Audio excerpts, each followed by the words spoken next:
Okay.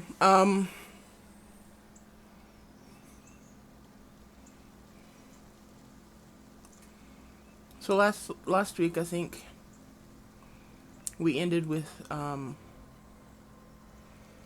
basically you continued your travels. You found a spot to camp for the night in what was the kind of U-shaped or horseshoe shaped set of or coastal trees, and then you during the night you heard some strange noises coming off to the west or coming from the west, and Verheist decided to investigate, I believe. Yeah, that's what we're going with. I kind of remember it as Verheis took off away from everybody else. He wanted to kill something. You were asleep. You don't know. I went to investigate. Right. Keep in mind that this whole thing is on video, so if we wanted, we could go look it up. Um, Yeah, okay, like I Verheist. said, his character was asleep. Honestly, my character wanted to kill something so he could get rid of this stupid uh Exhaustion. yeah, exhaustion or get from failing to get more, and it was close enough that it decided to embark on my territory, so I had to remove the threat. Let's see. Anyway, Verheist went to investigate and ended up getting into combat. Um, Very shortly after, the rest of the party joined, and you guys ended up fighting some Yetis.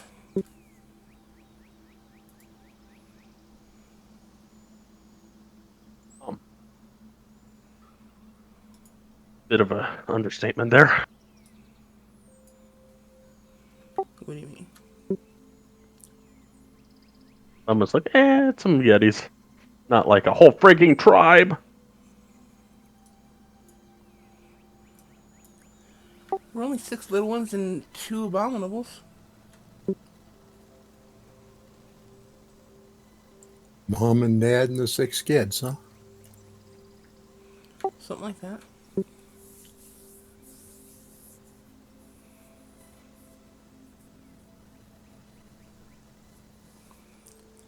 I mean,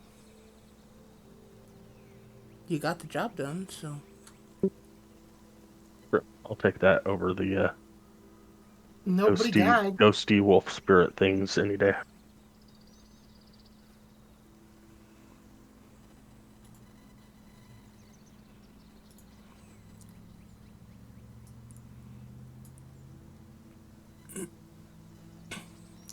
Okay, if I remember right, you also spent 2 days skinning and um, scraping these hides as well. If Yes, we made sure that nothing went to waste. you mean except for all the meat and the rest of the bones. We were feeding the animals. We were making sure that the local we were feeding the Margrave. Hmm.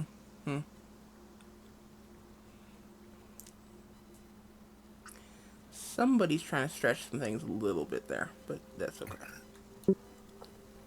Um, I did notice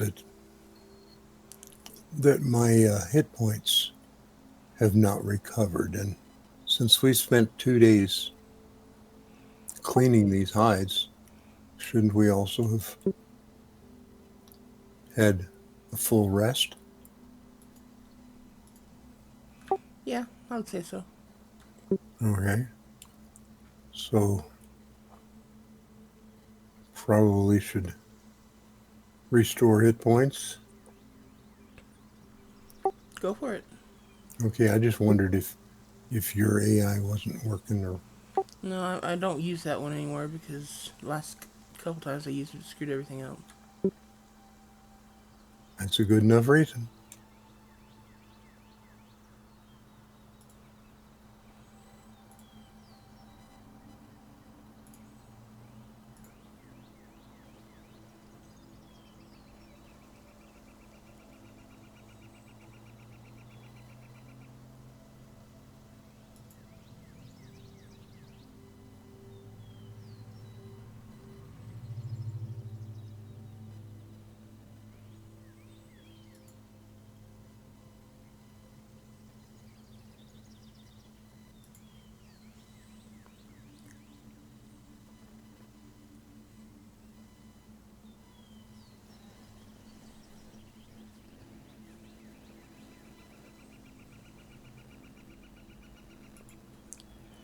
That wasn't a terribly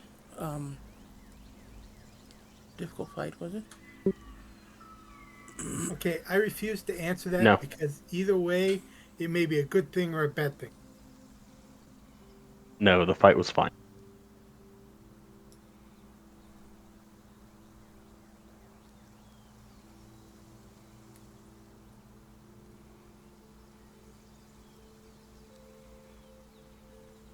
But I will say it was no undead zone.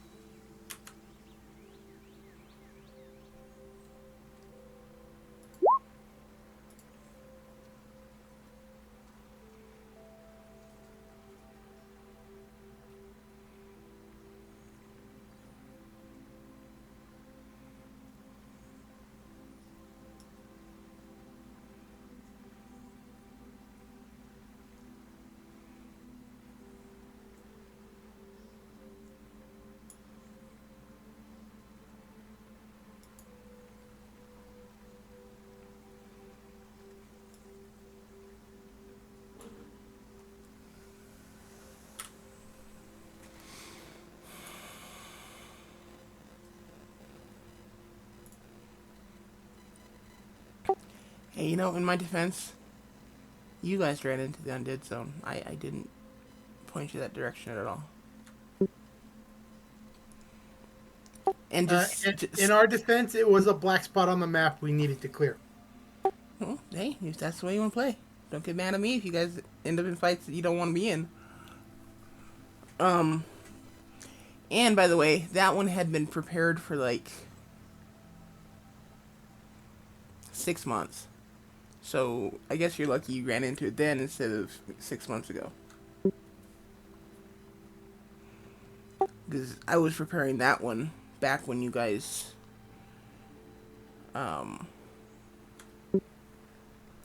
Setting up to the Bears. no, I was actually working on that one about the time that you guys were headed north towards the, up the river for the first time. So I guess it's probably been longer than 6 months. It's probably been close to a year at this point. This is all before Verheist even joined the group. Oh wait, he's been here from the beginning. I guess before Eagle joined the group.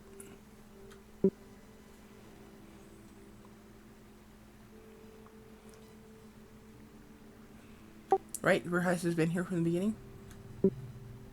So was my dad. No, wait, no, he joined us. No, yeah, I've been here since me and Elro, me then Elro, I think.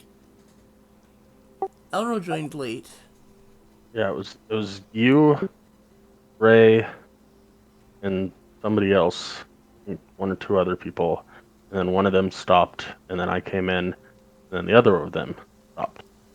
Yeah, it was me, my brother-in-law, my nephew, Ray, and I thought one other guy originally, and then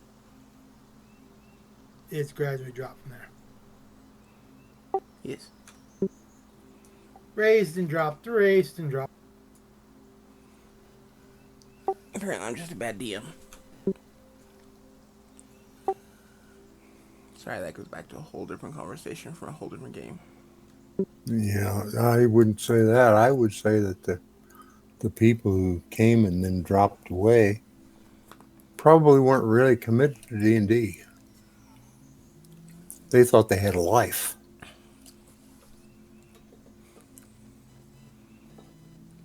And I know No, the I have a two. life. I know the two. My brother-in-law and my nephew. They left only because uh, they're used to playing tabletop D&D. I don't mean hey, I have a model. Let me do it, but it means in-person gaming. So it makes it a little easier when you're playing in person.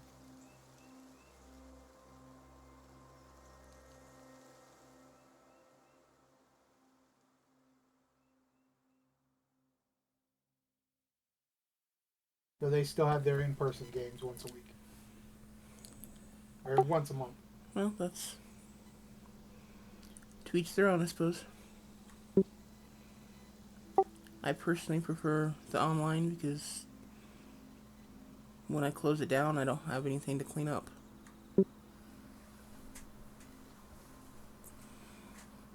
I don't have to make the maps. I don't have to I don't have to make little miniature maps or draw maps on a dry erase board or whatever. And strangely enough, playing the game in person is actually a lot more tiring than online, in my opinion. I don't know. Yeah, some of these dens that people have now. Freaking dining room table, take off the top of the table, and you got a TV below and dice trays, and Yeah, I know. so fun. Have you ever seen Joe Manganiello's D&D room? Not sure, but if You it's should, on TikTok, probably. yeah, you should totally look it up on like YouTube or something. Yeah. The dude is definitely a D&D player.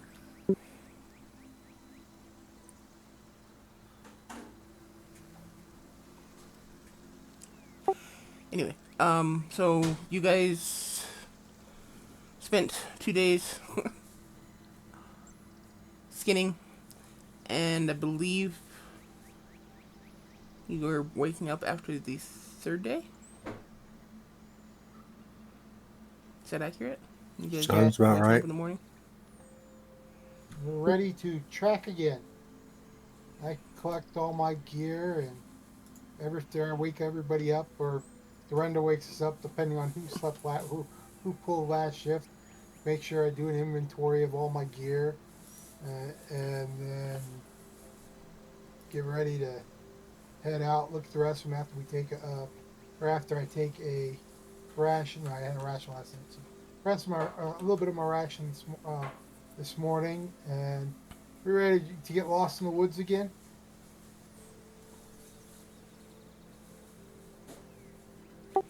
Okay. I thought the leader was supposed to know how to get through the woods. Sometimes I have a little bit of issue. That's like it's supposed to be up for night watch to make sure he stays awake through the entire night. Hey. Yeah. Elro will get down on one knee and help Eagle on up to his shoulder so that Eagle can have his free ride.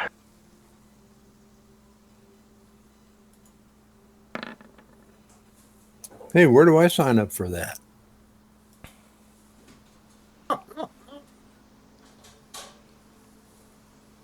Elro kind of puts his hands together like little, tall, little, tall, and then shrugs.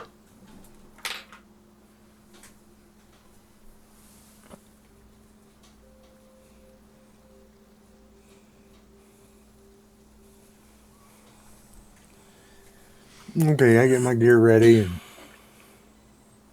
I'm ready to go. Which direction are we going to go today? The snow is still falling. It's starting to pile up even worse at this point. It's probably just shy of 2 feet deep.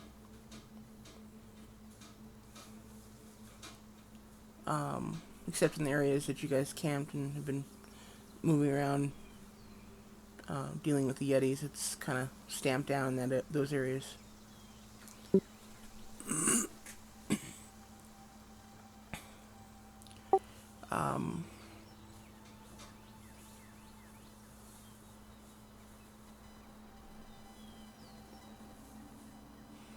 Actually, Rise is survival. Perception's just for if you notice something along the way.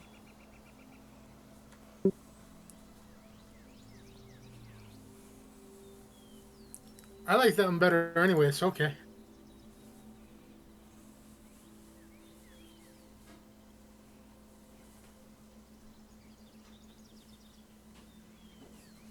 Give me a Constitution saving throw as well. But I killed something the day before. 3 days ago. Right. Don't worry, DC's not very high.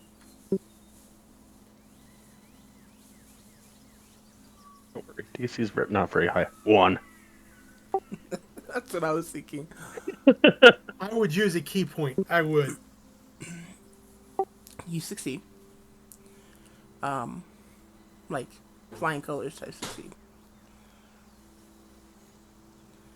Killed something. He's happy. Hmm? The mace having effect. He killed something. He's happy. Okay, you make your way to the north, trying to keep the just vaguely the mountains, which you can just vaguely see, is a just lightly darker, or just slightly darker. What the hell?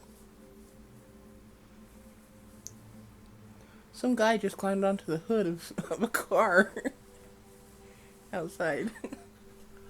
A car that was actually trying to turn. Anyway. Make your way north, keeping your eyes on the mountains, which are just slightly darker than the surrounding sky.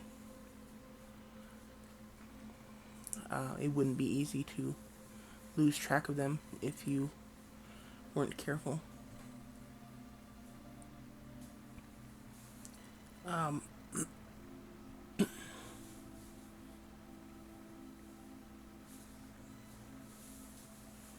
The way going is slow, and you guys are working up a sweat, trudging through the snow. Everyone except for Elro, who's just seems to be happy as a clam.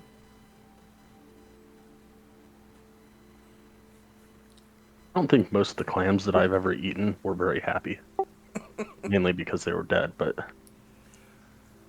Okay, happy as can be. How's that?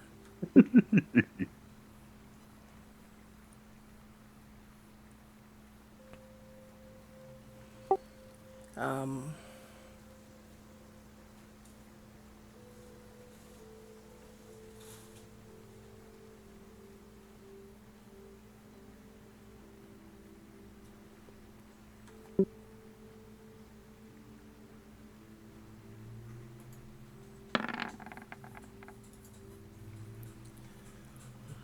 Just, I'm tregging along.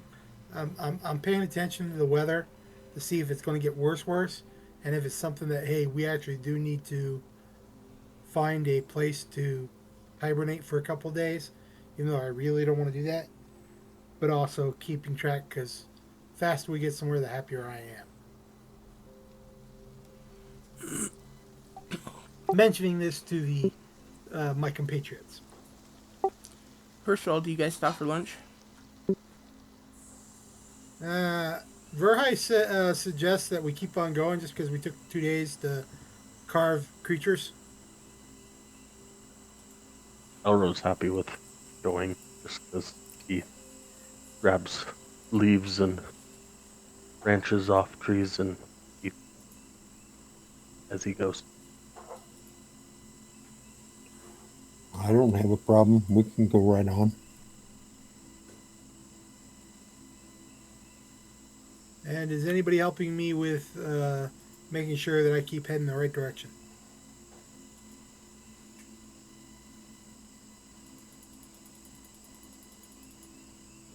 And you just kind of took off in the morning. Elro stayed in the back. Like he usually is, where he prefers to be. He looks over at if Dorinda's helping him or not. No, I'm not, but I can if you need it. Yeah, just because of the snow, the way it keeps piling up.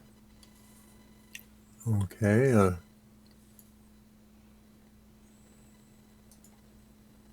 And so, what would you need me to do to help?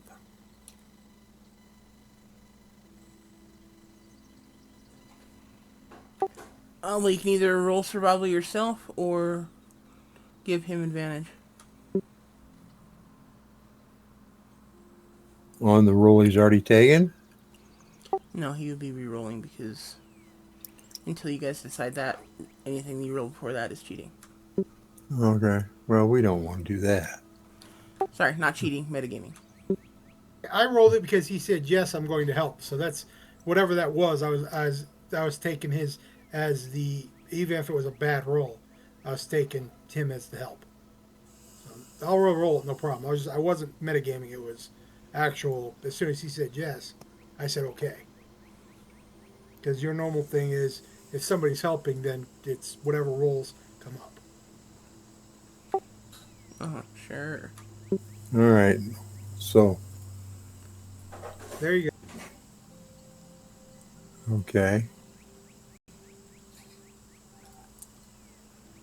No matter what, I got my 15. Otherwise, I got a 24. Okay. That's, if that's good enough for the DM, it's good enough for me. That's fine with me. You continue traveling through the snow.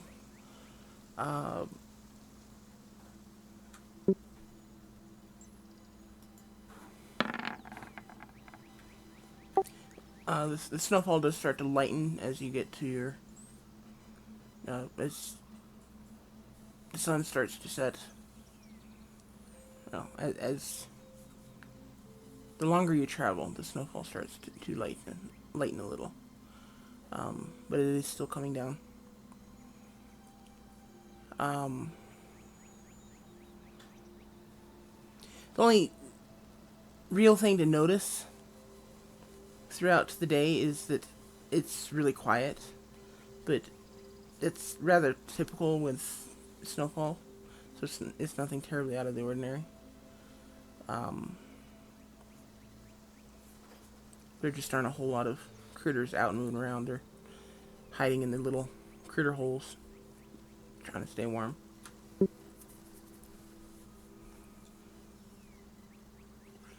Which makes perfect sense to me. Uh, as Verheis is going along, he does look for tracks, and he's not seeing anything. Near the end of the day, he says, "You guys wanting to start set up camp now?" I haven't noticed anything with any major foot or tracks or anything with the snow. I haven't even seen anything that would make me worry. Elro shrugs. I think it's going to be dark soon. We probably should go ahead and find a place to camp.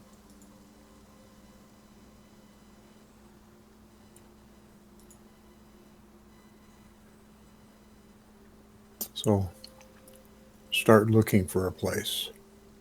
All right. Verheis looks for a place to sleep.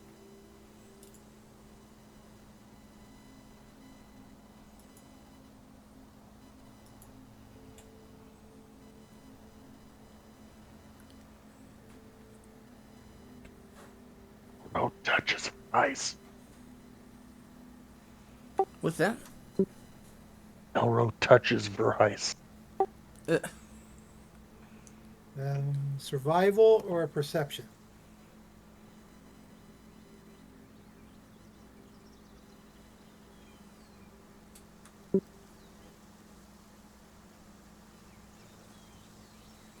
doesn't matter. It's the same to you either way.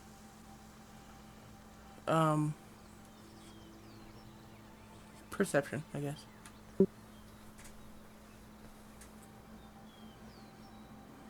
It's a It's D4.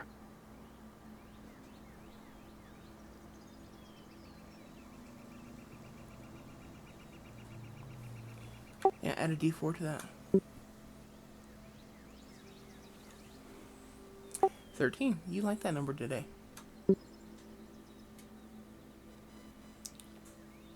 I'm not going to say it's a lucky number.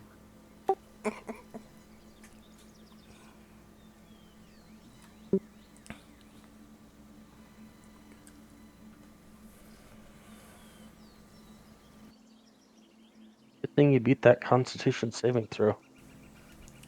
What's that? Good thing he beat that Constitution save. No joke. Um,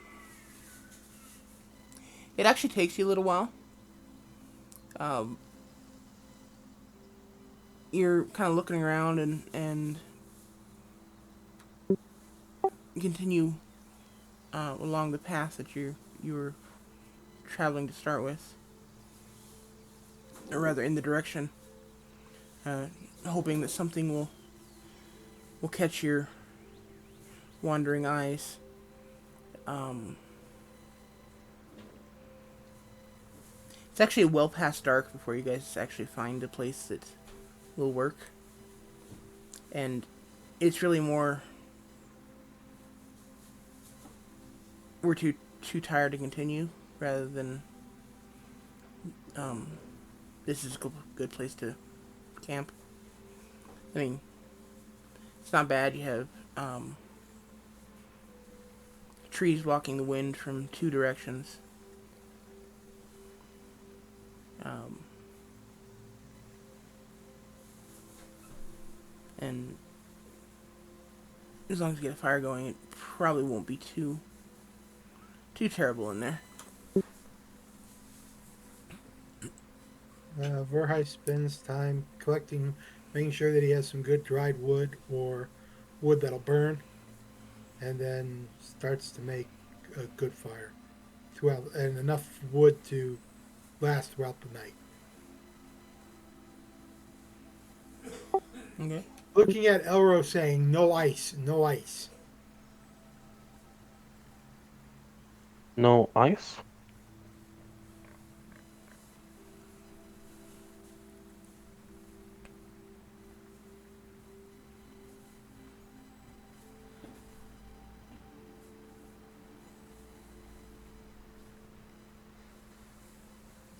Warmth, warmth, fire. Me warm. Fire bad. Me warm. You do have that immovable rod of warming. Only good for 1 hour. That's better than nothing. So I start a fire and get it good. Put on a pot just for hot water. Make a form of coffee, pretty much, or tea, because minerals in the area. Give me an herbalism check.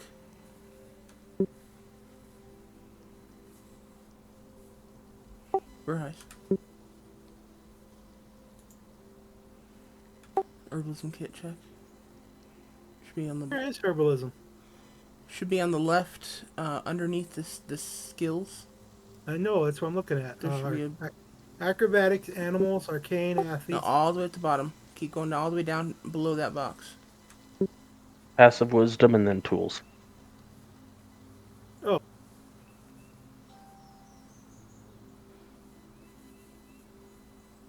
Try roll it on.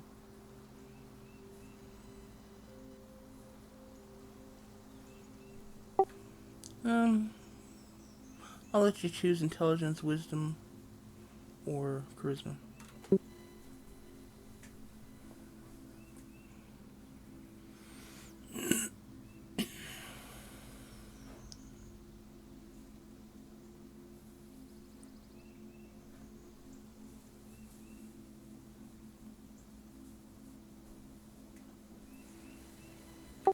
Okay. The herbs that you collect for the tea do not give you do not cause a bad reaction to your So no runs party tonight. members. Okay, gotcha. I was actually thinking something a little more cerebral, but that's okay. I offer it to Elro and to Dorinda, and then set up a nice thing. I do talk to Elro and ask, with his ability, can he make an igloo out of the snow?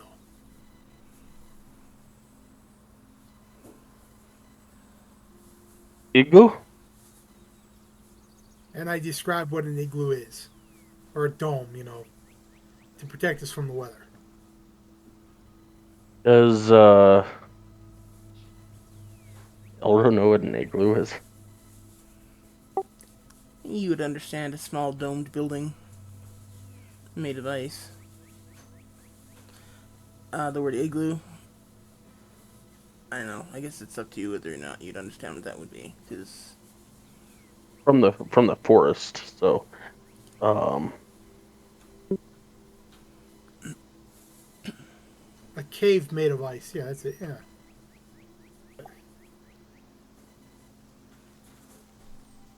he will try his best to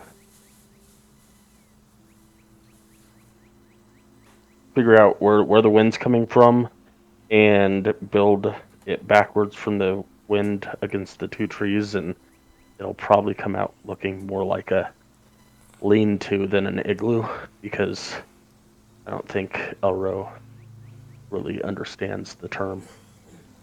okay, what skills are you guys referring to? Because you've asked this a number of times for Heist. I don't think we've ever established what skills you guys are talking about. Personally, Furheist doesn't know Elro skills. Personally, I don't know Elro skills. I just know that he's casted stuff with, you know, and he likes ice and snow. So he's asking, he'd ask Dorinda the same question, only Dorinda seems to have more power. He notices towards fire and stuff like that. So since it's the opposite of Dorinda, he's going with Elro to ask Elro. So I don't know. That's why I said I know I don't have any skills for it. So that is just a blanket. Can you do this? Not a. I know you have this skill. Can you do it for us?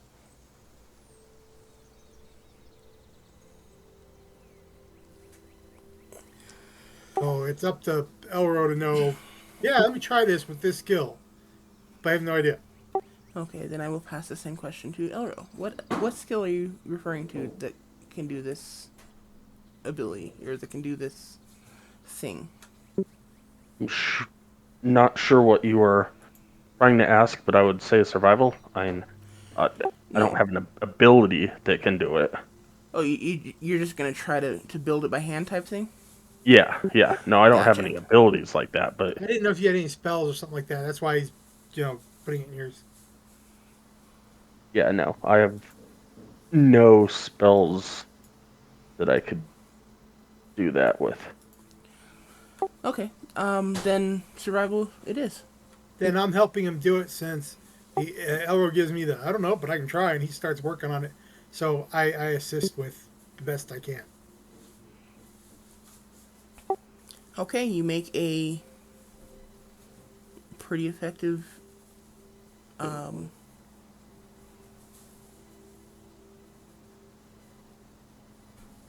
snow lean-to. Pat Elro on the back. Good job, good job. Or we'll kind of give a toothy grin and shrug and kind of look confused at it and sit down.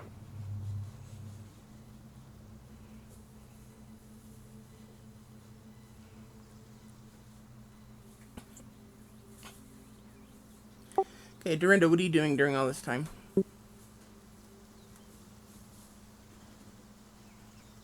As soon as we got the fire going, I took one of those Yeti pelts and uh, wrapped my bedding in the Yeti pelt, and then I got inside the bedding. And I'm just trying to stay warm. Okay. Hmm. Eagle's doing something very similar, only he's inside the lean-to. Yeah, well, I figured the lean-to would be uh, built in such a way to take advantage of the fire. Yeah. So I guess I'm inside the lean-to as well. Okay. All right. Hmm. It's just awfully cold out here. It is very cold.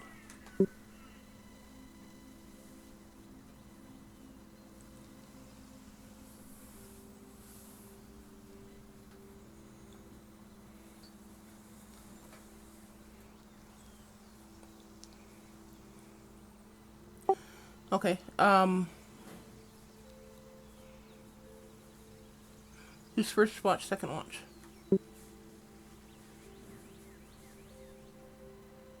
I'll take first. Guess that leaves me second.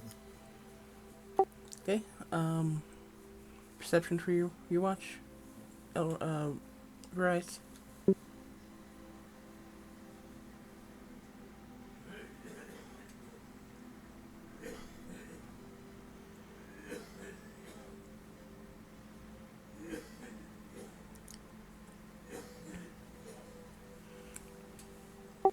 Okay, you guys bed down for the night.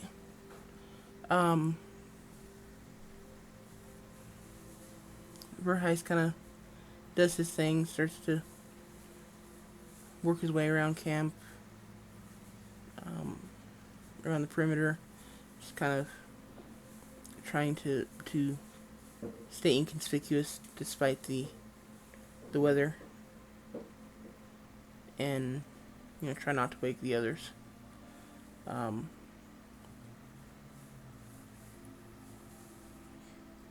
It's a really quiet night again with the snowfall, just kind of muffles everything. Not a whole lot of birds and critters out running around.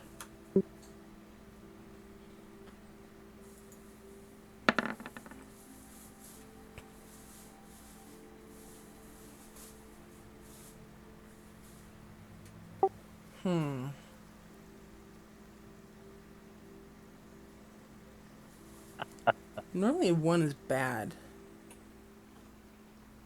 right? No. That's one if I'm rolling it. If you're rolling it, it's a good thing for us. 20 would be a bad thing. High numbers are bad for us. Lower numbers are good. So a natural one, I should come across something that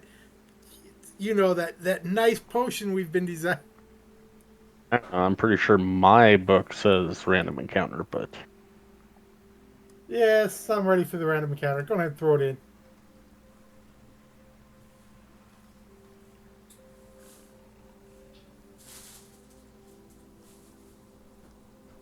Right, he hasn't killed anything yet. He don't mind it.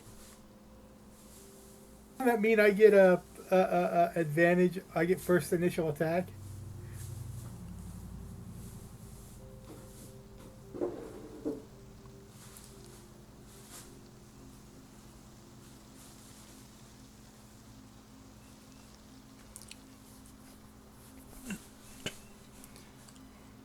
Give me another perception check, Verheis.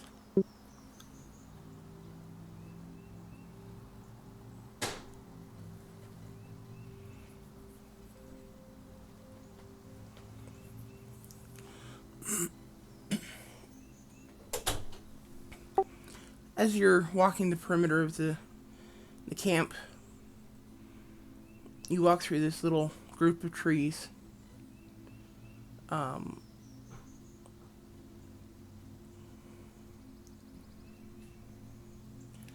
It's not really anything to anything out of the ordinary. You just kind of you're walking along and you just kind of stumble a little.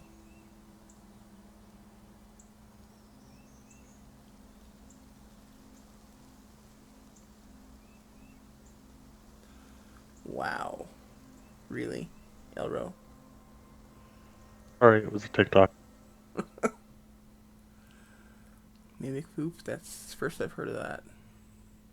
Anyway, you kind of stumble a little. And as you look down, you see that there's actually a leather strap that you stumbled over. It's been unburied by your walking. It was buried in the snow, but you kind of caught it with your foot as you walked by.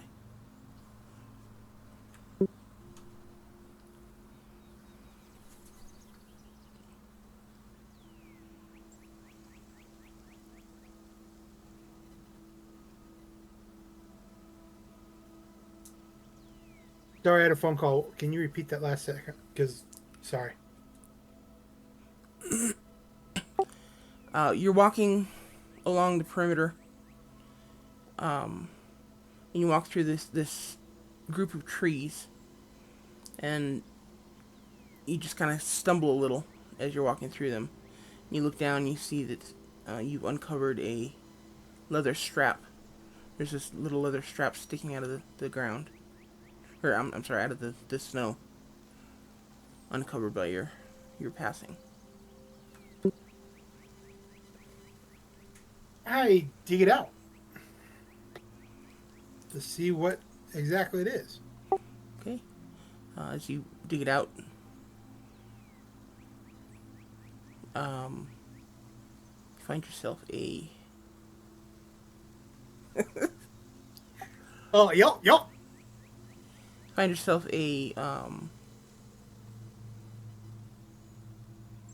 a small satchel. Um, Roughly the size of a 12 pack of soft drinks, like 12 pack of Coke or whatever. It's roughly that size. Um, and it's got a strap that you can throw over your shoulder and carry it with you if you want. It's a little bit shorter than that. Where a 12 pack can hold 12 cans, this one would probably hold about 8. Okay. Is it empty? As you pick it up, you hear the jingle jangle of glass vials inside. Uh, with my. I guess it's the tinkle of glass vials, because it's not really jingle jangle. That's more metal. But anyway, sorry, go ahead. With my herbalism skill, would I know what they were? Or my ability to craft potions, would I know what they were? That is your herbalism skill.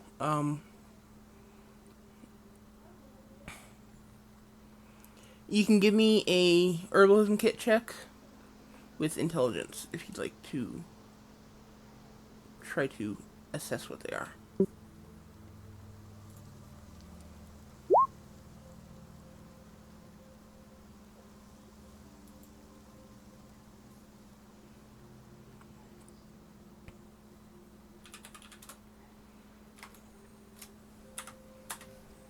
I mean, for intelligence, damn.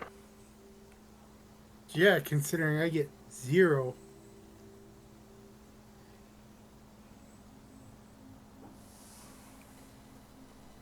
It's actually +5 because of your proficiency. But that's...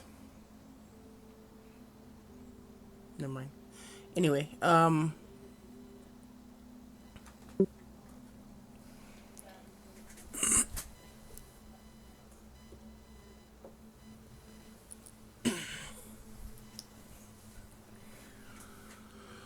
there are 6 bottles inside.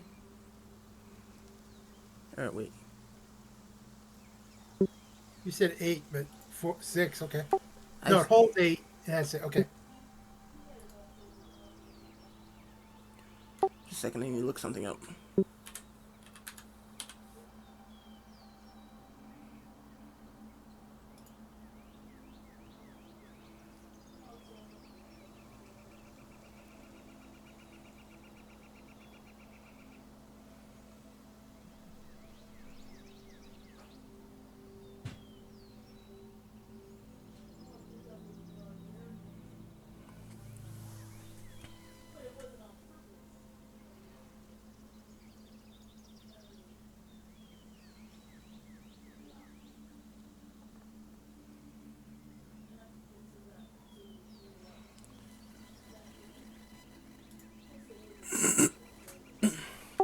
Okay, there are 6 vials. All of them are uh, roughly a pint in size. So I guess there are more cups or bottles than vials. But they're filled with a translucent yellow liquid,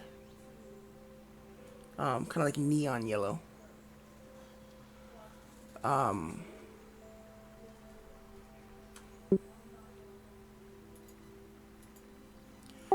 you can't tell exactly what they are, but you can tell from the smell and even a taste test. You know, like dipping the tip of your finger in it and tasting it.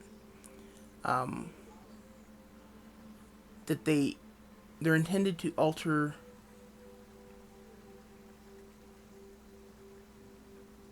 um, to temporarily alter one's physical physical or mental characteristics. It's potion of some sort of alteration, a temporary alteration.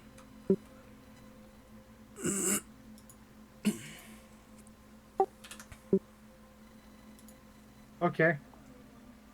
Uh, I would be assuming correctly that this, because it goes jingle jingle, it would not be a bag of holding, correct? Because my bag doesn't make noise when stuff's in it. Uh, this bag is not a bag of holding, no. Okay. Then I will store it during this time in my bag of holding, just so that it doesn't jingle jingle a whole lot and it's stationary.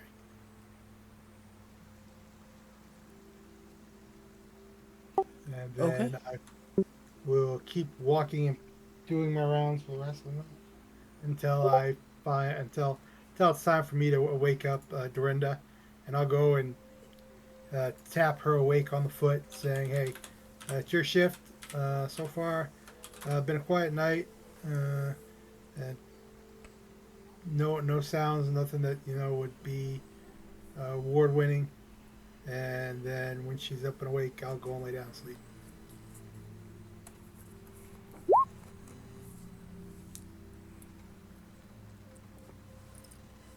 And I sort of wake up and rub my eyes. And,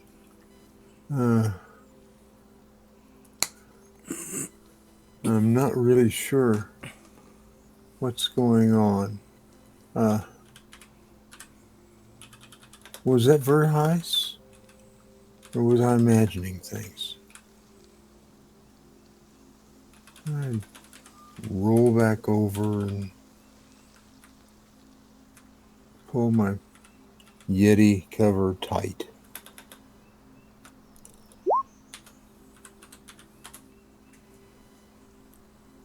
Okay, I gotta say this out of character, and you were harassing me with going north.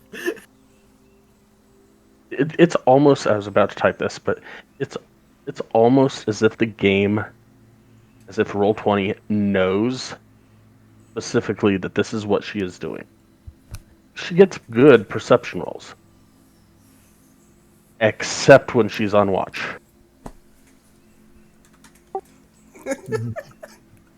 The AI that's built into Roll20 is just like, yeah, she's on watch. We're gonna have to put the low numbers in. Okay, if For you the say so. for the record, it is called the quantum roller.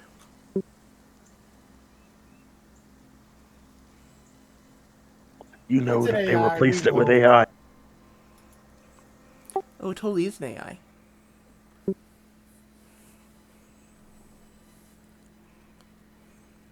Anyway, yeah. Dinner rolled over and went back to sleep. Um, Everyone feel free to give me perception checks at disadvantage.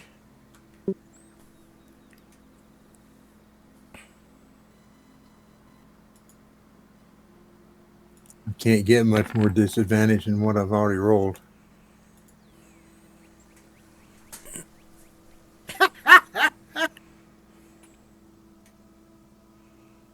go ahead, roll it. Just because hey, you rolled back asleep, you were woken up a little bit, but you got to try.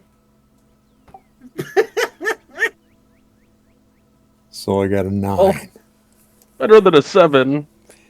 Yeah, it's two out of I, seven. You had a it's chance. It was almost a 21.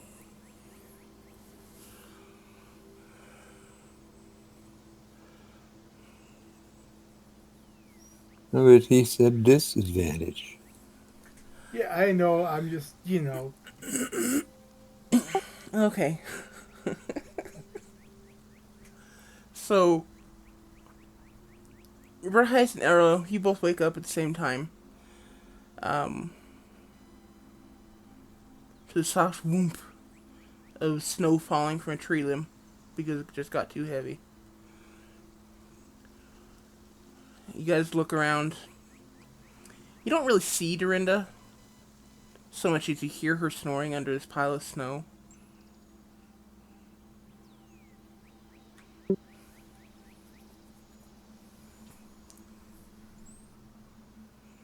Verheist goes over and sees where the corner of the uh, blanket is, and lifts it up, and then shovels a little bit of snow underneath it as he walks away to see if that wakes her up.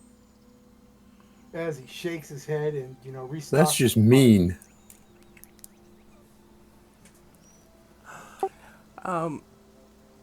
It only takes a moment before Dorinda, you feel this sudden cold liquid just seeping into your clothing out of nowhere. And you are definitely awake at this point. And taking in your surroundings, you are pretty much buried in snow, covered by this nice warm yeti fur outside of this cold puddle that is now forming underneath you. Guys is over there restocking the fire like nothing ever happened. He's getting it all nice and warm. And he looks around, checks to make sure he does a peripheral walk around.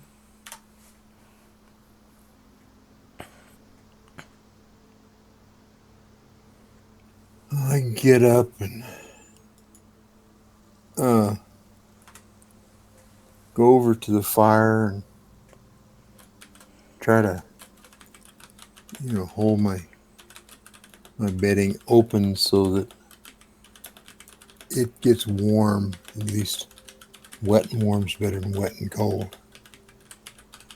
And I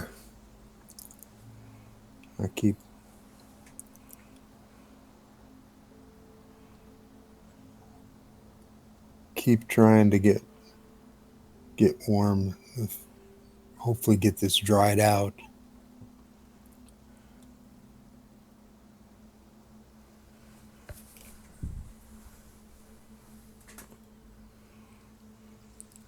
Hold up. Yeah, 11 doesn't pass, I'm afraid. Oh, you're gonna reroll?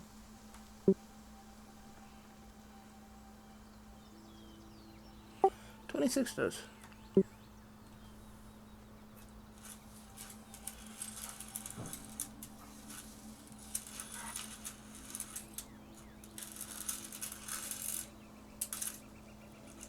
Yeah, no way am I going to take that number.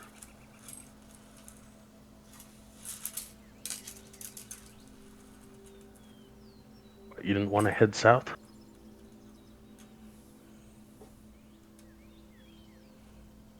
No. Somebody already set food. And now, since everybody's awake, I say, hey guys, well, we were awake last night, or while I was on tour, I found this satchel and I pull it out and I show. And I said, for my identification, they're types of a temporary transformation potions, but I don't know much about them. And until we get to a city or something that we can get them identified more, or greater chance of identification, I'll leave them in my bag. But I do show them the 6. You said 6, right? Yes, there are 6. 6 vials.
Okay, I misspoke earlier.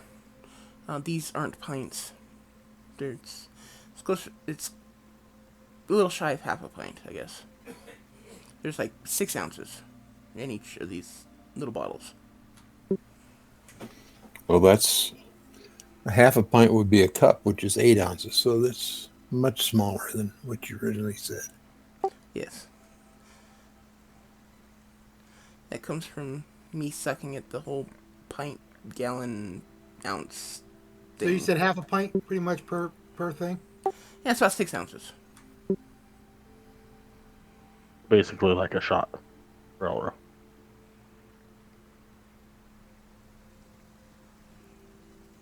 Normal cup of coffee. Gotcha.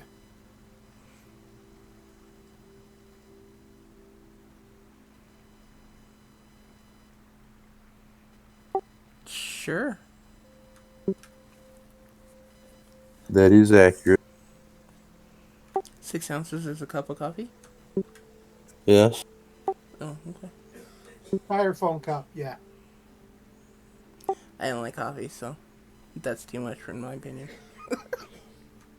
Cup of coffee, cup of water. Same thing. Anyway, Cup of water is 8 ounces.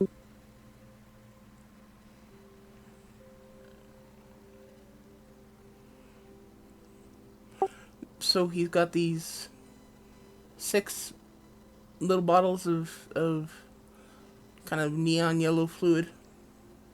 Is anyone going to take a look at them, or are you just going to shove them away for now? I can look, but I don't know enough about it to know the difference. We need somebody to identify. Okay, I allow Dorinda to look at them to see if she can identify them with her skills. Dorinda, first of all, you are an actual alchemist in addition to being an herbalist. In addition, you have a wand that allows you to identify things. Well, yeah. Do you guys not remember these things? He was talking about going someplace to get him identified. I said unless somebody here can do it.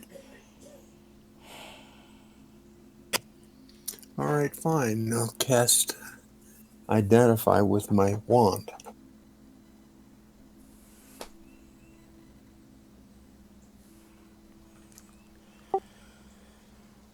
Okay, you channel the spell slot into the wand, and it, your eyes go white for a moment, and you kind of whisper under your breath for a bit, and as you come out of the spell, you know that,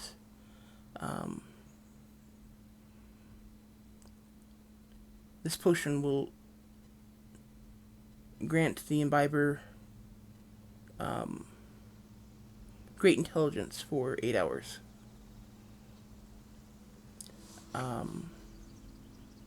It raises the drinker's intelligence to 22 for 8 hours.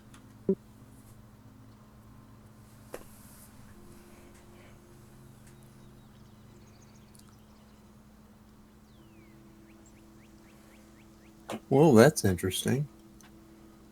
And what can we do with Level 22 intelligence.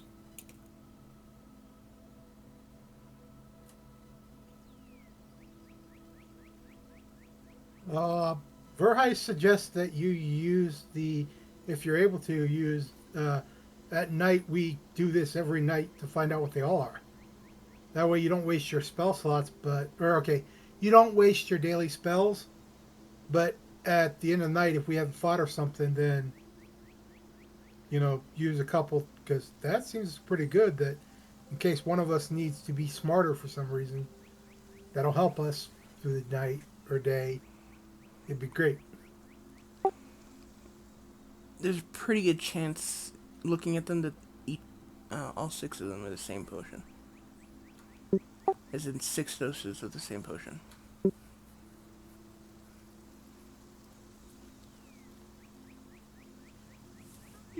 I mean, each one looks identical, so. Elro will say, that makes smart. There's a movie about that.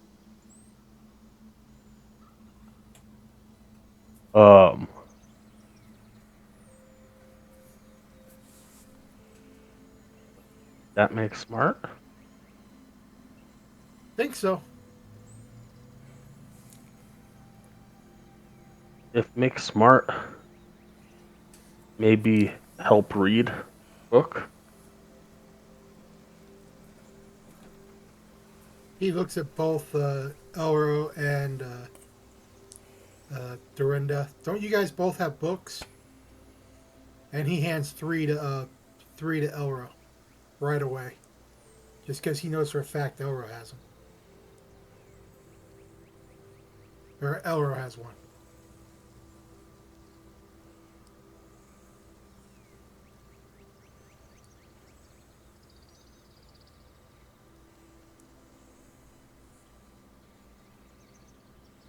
And then he says something about maybe have a better conversation with us humans.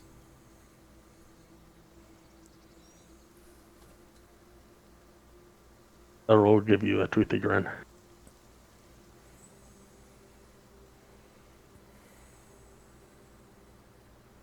And he looks over at Dorinda to see if she still has her book, or has she already finished it, or did she ever have a book? I don't remember. I only gave 1 book to the party, so. No, I thought she was trying to learn a book like that. Or her like Agris was trying to learn a scroll spell.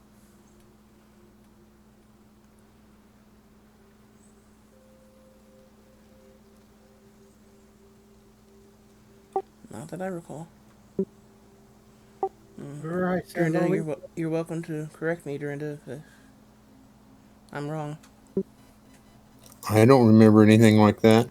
Okay.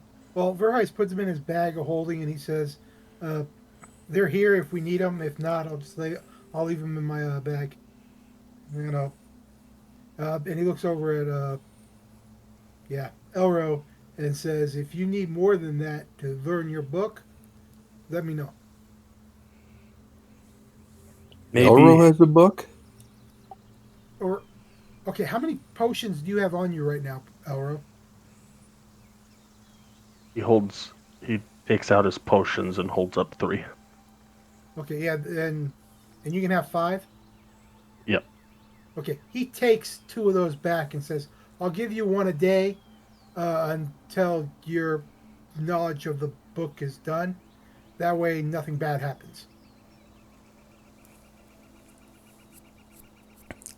Okay. I repeat, Elro has a book? Yeah, he has that Yes. strength book that I picked up from the Speedy guys. Back a year ago when I was in the hospital, y'all met up with the Quicklings, and y'all got a book of, strength. Manual of Gainful Exercise is what it's called. But it gets him stronger.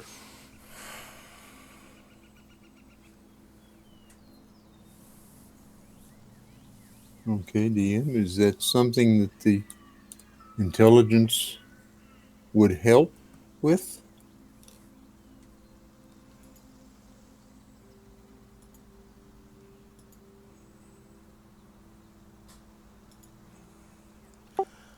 Yes, because technically, currently, Elro cannot read. He's illiterate.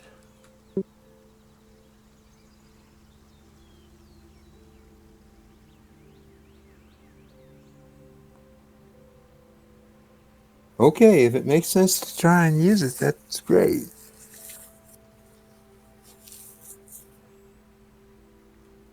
So I put 5 of them in my bag.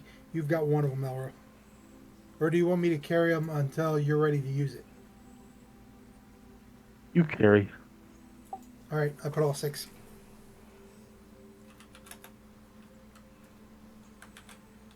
Because if I remember right, I have to read for like 8 hours a day, right?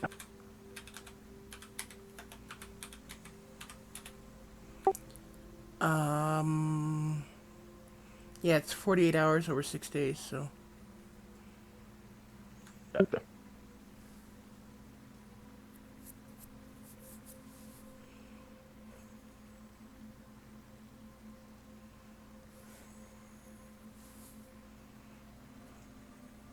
I say, and then since Elro says takes a while, I'm gonna assume Elro tells me take a while for me to read. Uh, well, okay. Would do either of us, any of us, know the requirements of reading the book to memorize it?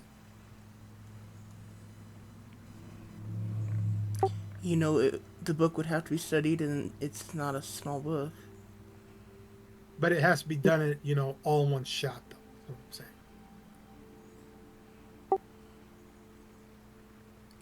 Um, sure, you can make that assumption. Okay, It then is a magical item, so.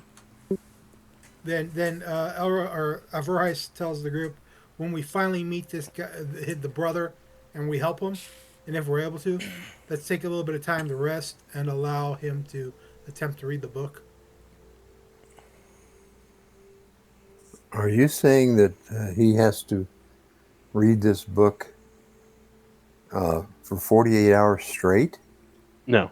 Uh, 48 hours over the course of 6 days. So I could read it essentially 8 hours a day for 6 days straight, or I could read it for more than 8 hours a day inside that 6 hour or 6 day period, as long as I spend 48 hours reading, but not Oh, 8 hours straight.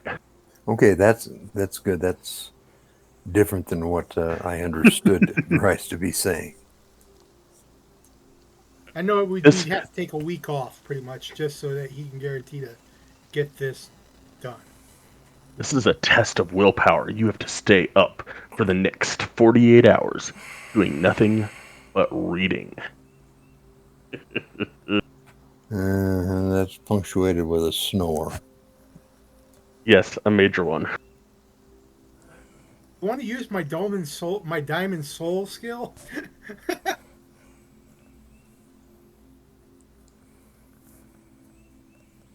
Wouldn't do me any good. I don't have any key points.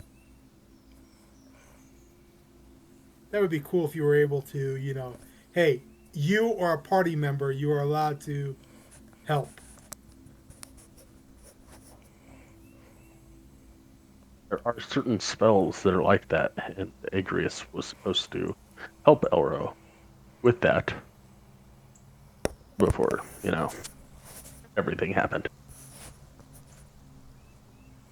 That's okay. We'll get there. No, I'd honestly forgot about the book. I will admit that is one that I had forgot about. Let's go and take a break for the moment as you guys wake up in the morning. I'm not a lewd whore like you were saying. I did tell the group about it. Who said that? Elro. I said it in chat. And since we're on break, it's not character. It's just player to player. Oh, I see it.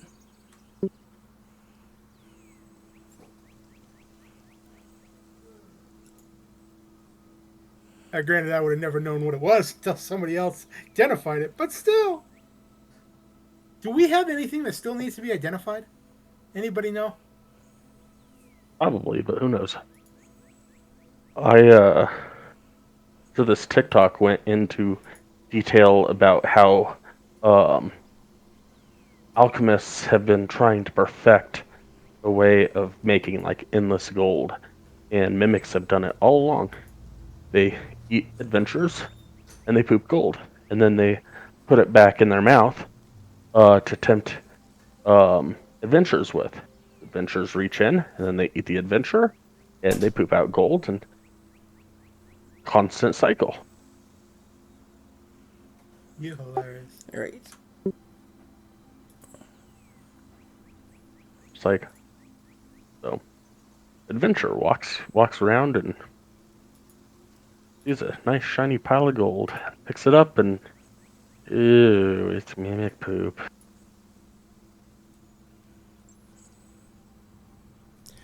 I don't believe you have any items unidentified at the moment.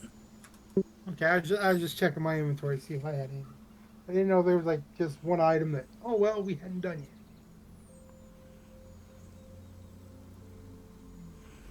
yet. I have a whole list of items that I haven't given you guys yet, but I don't know if I actually will. Some of them you guys gotta find. A whole list of items in Microsoft Word that's just waiting. Well, we do have Eagle's book, but we gotta wait for Eagle to return really quick.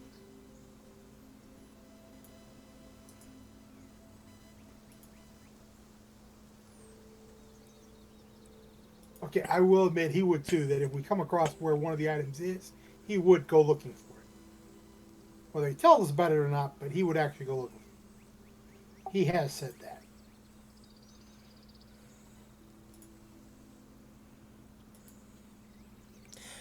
I also have a whole list of a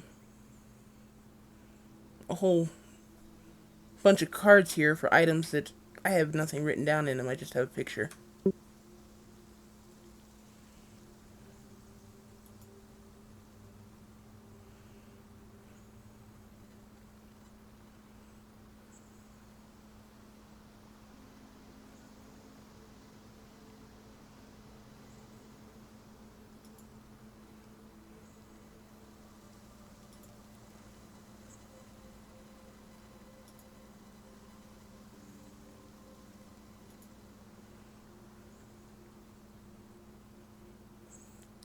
Strangely enough, a whole lot of them seem to be monk or rogue based.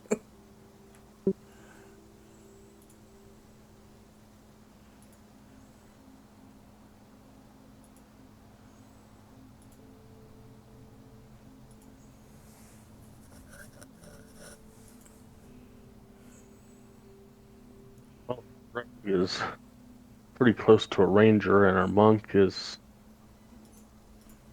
a damn rogue. Say it again. Said, well, our rogue is pretty close to a ranger, being a scout and all, and our monk is, well, a damn rogue. Can't argue with that.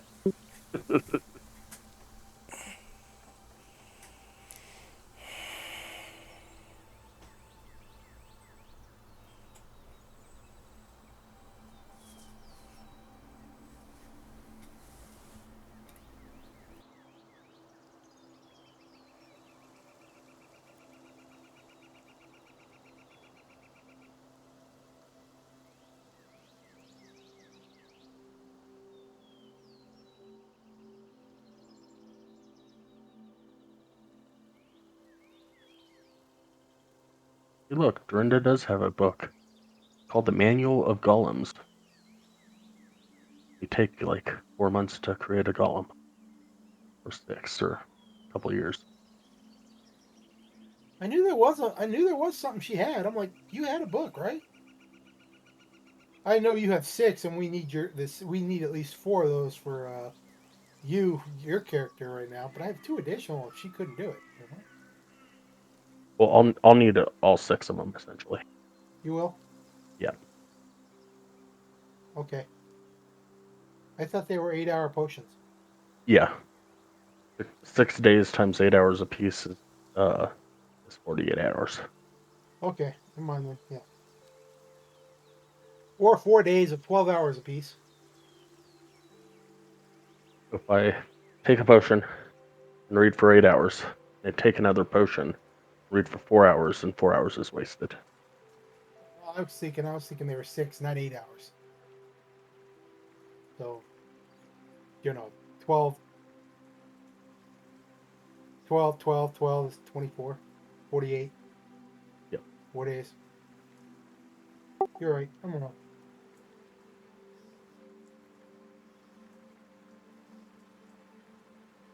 Easy something go, easy something, easy come, easy go to the party.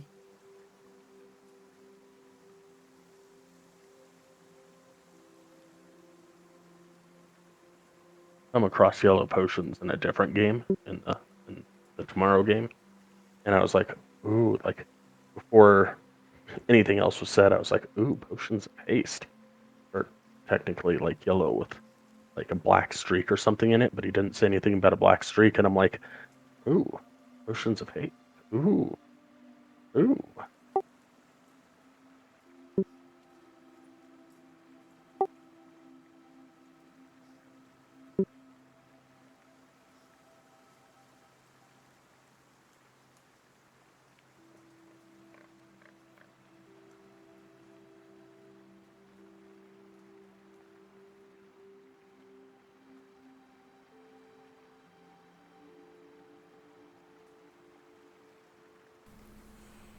These are my own creations, sorry. Hey, don't be sorry. I love them. Or I will love them, or something. That lines.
back, I guess. Welcome back, I think.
Still connected, right?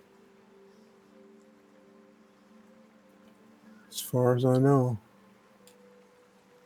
Thank you.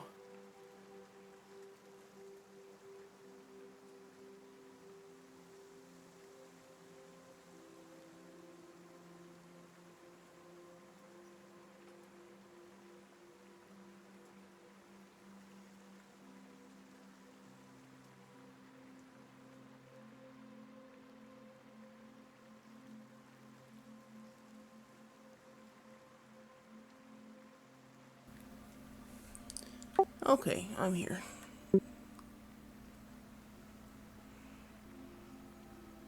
So are we. Welcome back.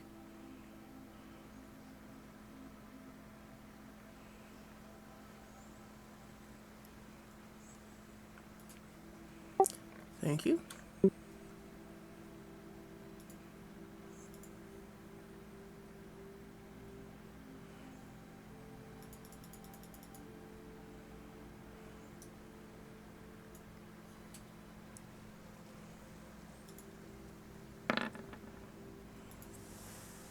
Now I will say, since we're already giving him the Elro, I was actually contemplating giving him the Dorendo when we come across something really big,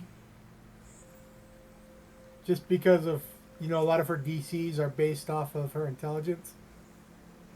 That'd be a Actually, nice. none of her DCs are based off her intelligence. All based off her charisma. Oh, I thought her magic spells were based off intelligence. Wizards are intelligence. Oh, okay. Sorcerers are charisma. Well, yada ying. I was thinking, like when we get somebody big, Dorinda, drink this, nuke the guy. And you'd be sadly disappointed. That's I would. Be like, you're no use. Go away. What would more likely happen is Brenda drinks this intelligence potion, gains 22 intelligence, throws out a fireball, and as she's throwing it out, she explains the scientific properties of a fireball, and all of a sudden the rest of us fall asleep. Wow. You know, fireballs first came to be in 1198 DR. Blah blah blah blah blah blah blah.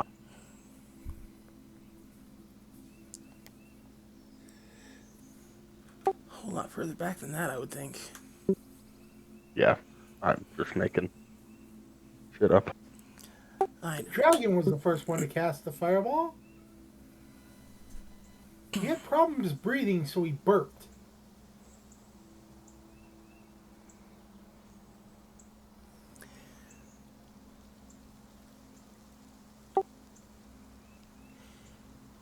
should I really poke holes in that comment?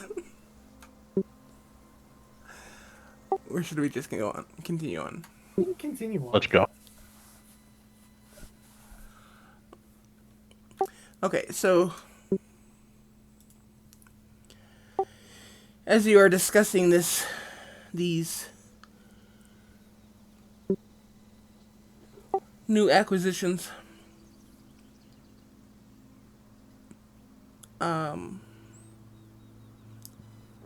you realize the snow is still falling.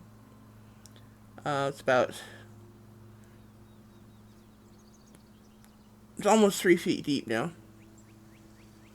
At this point, you guys are having trouble moving around. I asked Elro to lead the way. Is it blizzard-like conditions or? No, it's not a blizzard. It's just snow just keeps falling. Alright. And Elro will lead the way so that they can follow as he drags his feet and hopefully creates a path.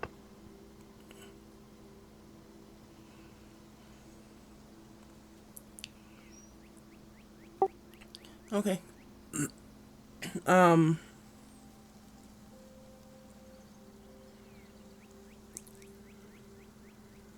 ahead and give me survival, perception, and a dexterity check.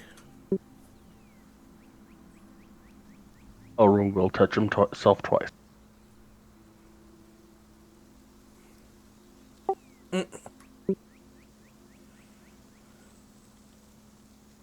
Great dexterity.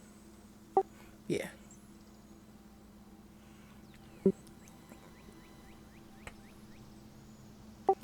Okay.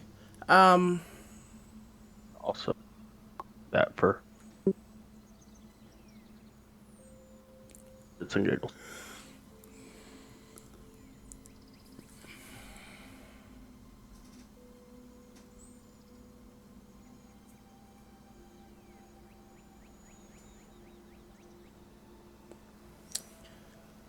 Well, then ignore that dexterity check.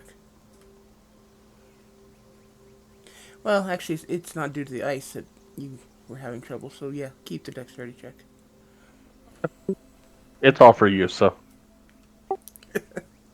Okay, first of all, survival and perception checks, great job. Um, as you're traveling through snow, you're kind of dragging your feet, trying to clear some way through the snow for your traveling companions. Kind of like Gandalf with his staff in Lord of the Rings as they're climbing the mountain. Um,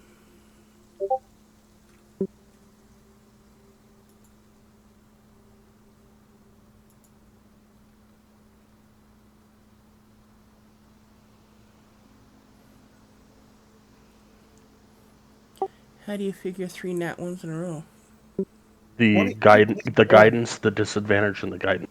Perception 1 plus 1. Oh, that's only 2 nat ones because it gives the same number to both sides.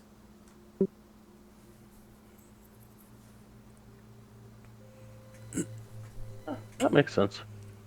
And your chance of getting a 1 on a 4-sided die is a whole lot Well, better than yeah. getting Yeah. a 1 on a 20. Oh, red, red, red. That's what I was just.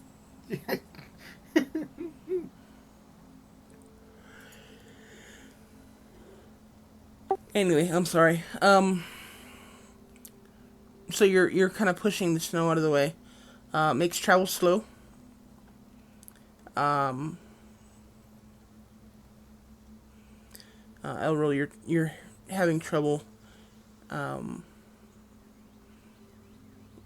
tripping over the occasional root that you just can't see through the snow. But it's nothing that's too serious for you. Dorinda and Verheist, give me dexterity checks as well, please.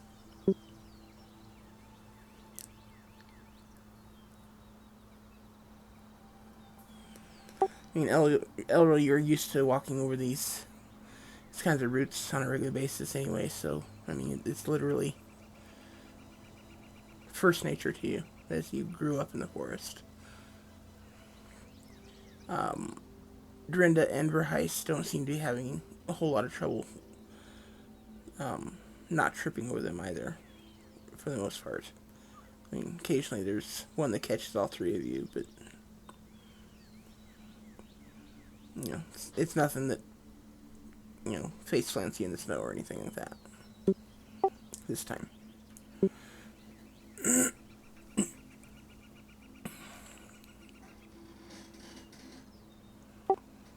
But,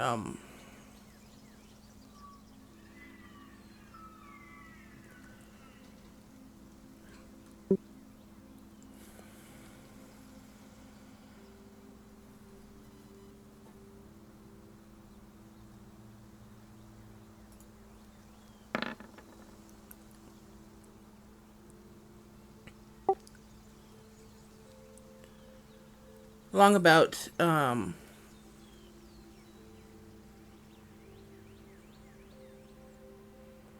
little before noon, Arrow, a you suddenly hear this loud flapping of wings, very very big wings, and a shape flies overhead. A shape that you recognize.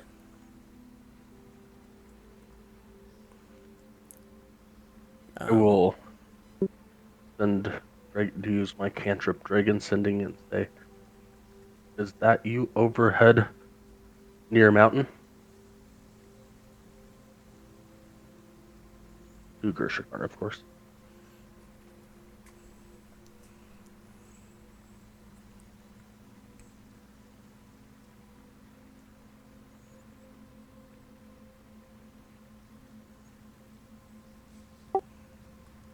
I am not in the mountains, little one. Okay.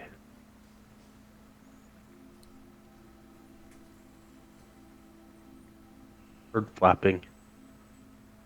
Look, Are you using it a close to you. second time? Yeah. Okay. Sorry, continue. Uh, okay. Bird flapping. Shadow look similar. Similar, not similar. Look like you.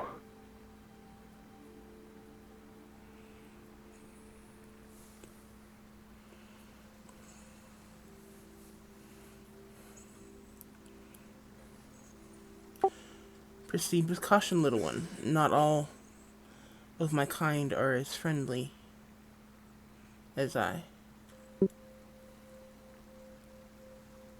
I will leave it at that.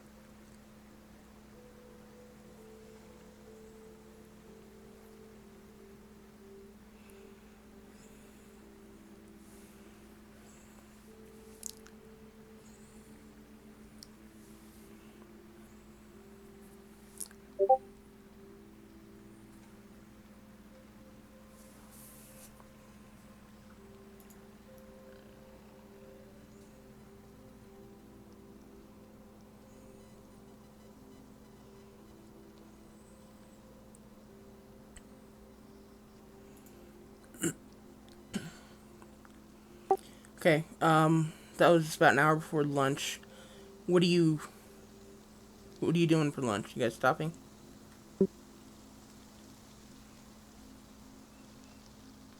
He's in the lead, so it's up to him. Only if Elro's tired. Elro will shrug, pull leaves off of a tree nearby, and munch, munch, munch, and keep going. Okay, I got a phone call. Shadow Elves help.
Okay.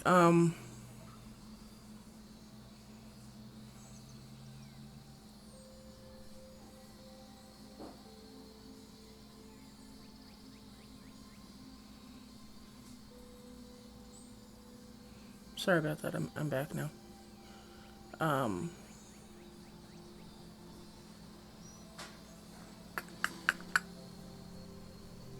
I forgot my train of thought. I'm sorry. We were talking about dragons or something. A dragon passed by overhead, familiar to us, shape of a dragon-ish. I sent two messages to Grishkara, and the last thing that it had replied with was, "Beware that some of its kind is not so nice." Okay.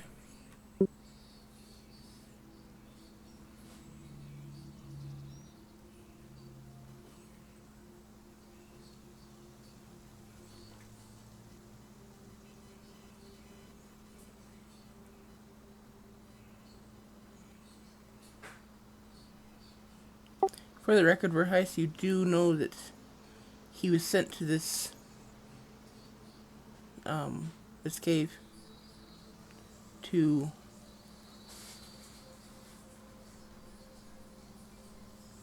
investigate and possibly extract an artifact. You don't know anything about what the artifact is, but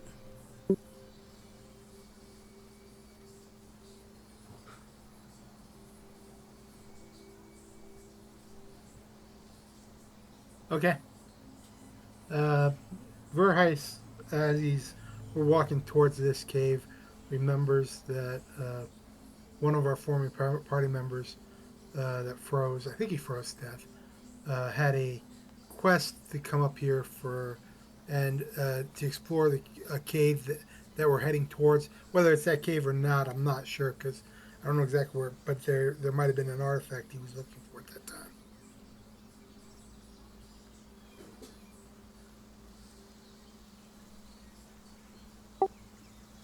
could be.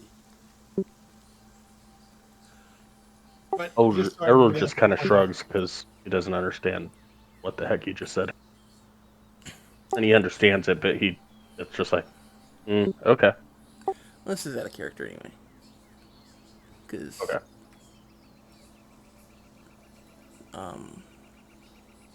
I mean, technically it is the same cave. Because before I just re-hit it and left the icon there. And when I made up this quest, I was like, oh, well, that icon's there, I'll use that. But it's not the same cave. well, Unrelated quest. Let's put it that way. I know, but this is we're heading in the same direction, so that's why he brought this up. Oh, wait, so yours was in character?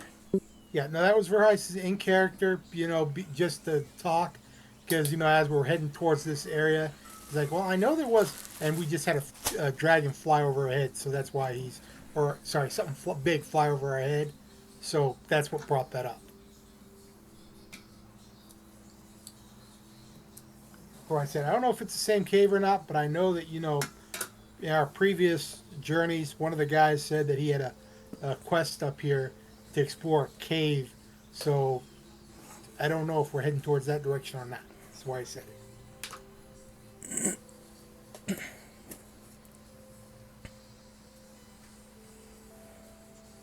He's trying to be helpful. Well, Elro's going to stay quiet because he was going to yell out in Draconic, but after confirmation that is not Grishkara, he is just going to keep walking.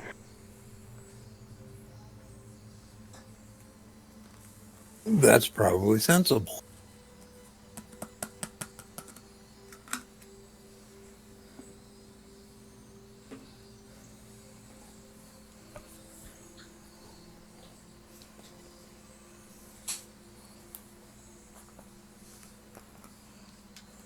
Bryce doesn't notice a damn thing. He noticed the dragon wings. He doesn't notice that, Elro isn't doing his normal it's a dragon routine.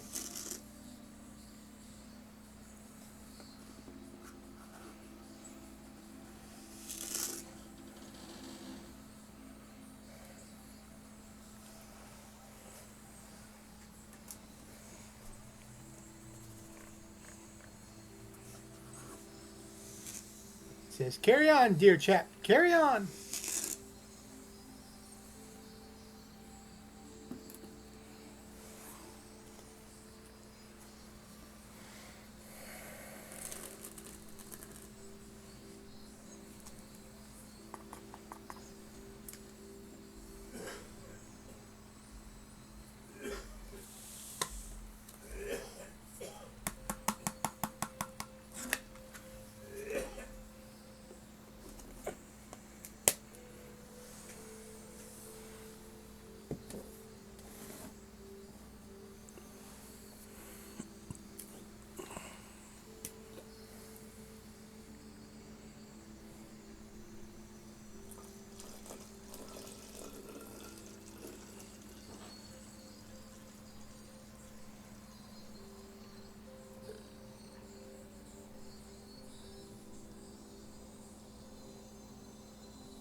Am I on?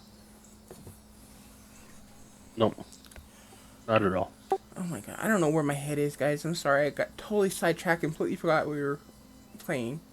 I'm sitting here mixing some lemonade, some bottles of lemonade, and completely forgot. I'm so sorry. Well, that lemonade's important. Sounds like the DM needs one of our bottles of yellow liquid. I am making bottles of yellow liquid.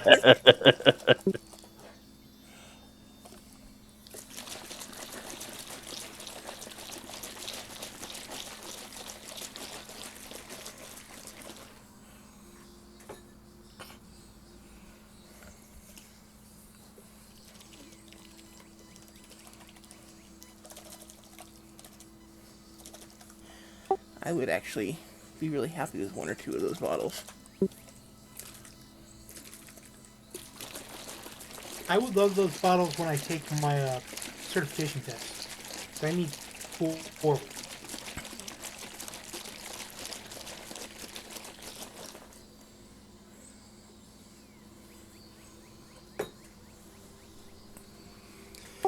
Anyway,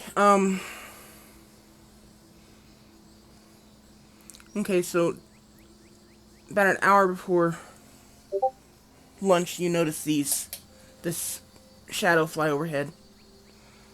Um, Other than doing the sending, the dragon sending, is there anything else you want to do? No, we'll just keep walking. Keep slogging through the snow that's now over my knees.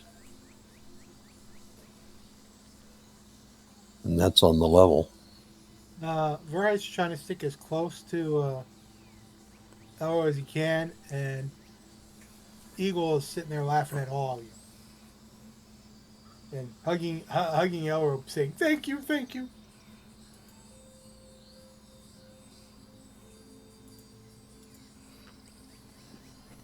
Considering he would literally be buried by the snow, yeah, that would suck.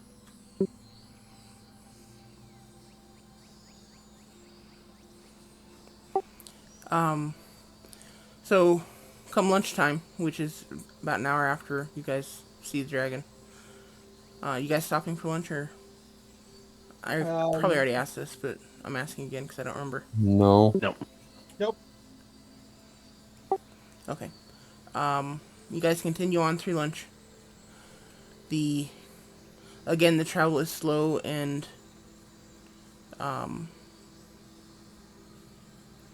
tiring. Um,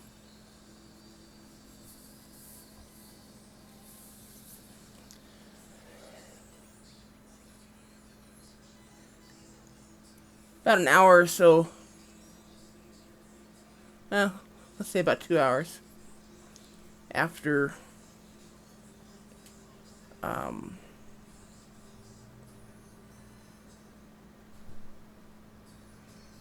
after what would have been lunch, you hear a loud roar that just echoes off the mountains, and it just seems to be everywhere, coming from every direction at once. It's just like deafening. Does it sound more like a growl type roar or like a spoken word type roar? You're proficient in Draconic, right? Yes. Okay. Um,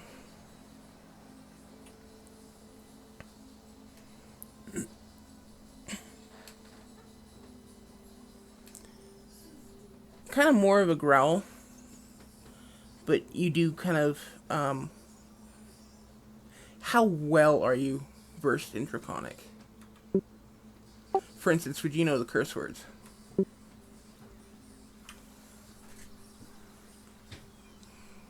Not that I Well, expect Elro to actually use them, but player, however, um, and aren't those the first words you ever learn on any language? I have no idea. Rose started learning Draconic, I would imagine, after talking with Urshakara for a couple times. And then obviously when he devoted his life towards being a dragon cleric.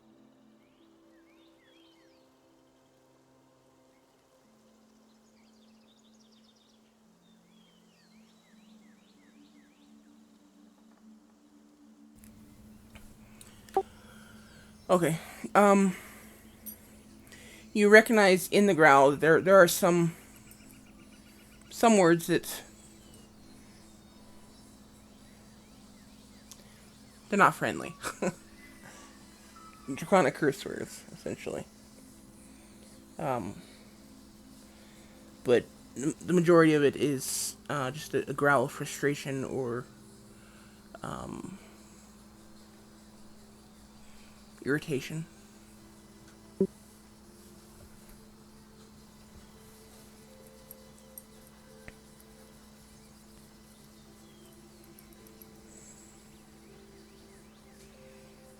I'll look back at the others and say, it not happy.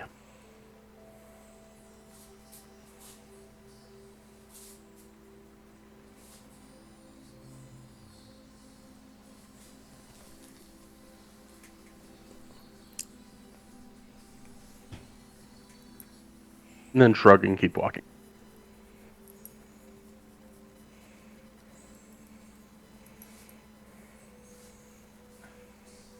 Varus looks at Elra and then looks up in the sky, looks at Elra, looks up in the sky, and then looks ahead of us. And looks back behind us because of hopefully the shadow is going to our rear and not to our front.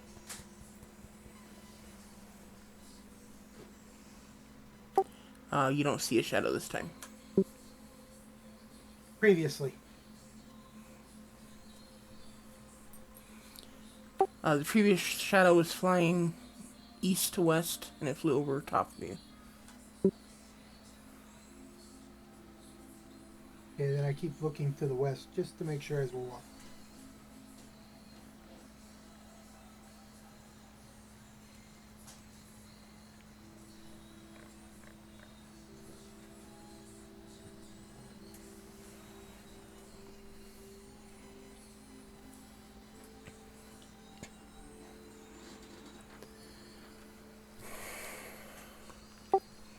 Okay, so if you guys keep walking, then the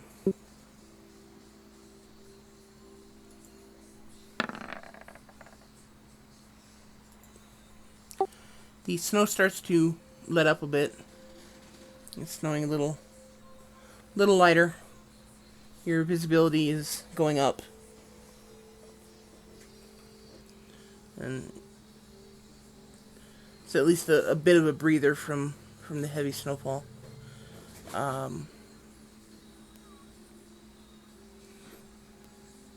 As the sun starts to set, um, see, Elroy, you have some sort of thing that lets you find shelter, right? You don't even need to roll for it. That, and there's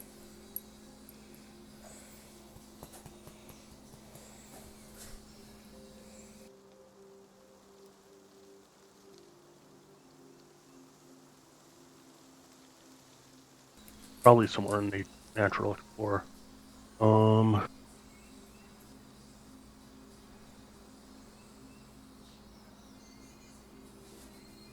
Skilled at navigating the wilderness.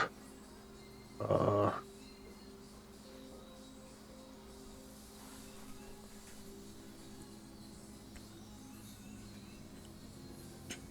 Forage, find twice as much as food as he normally would.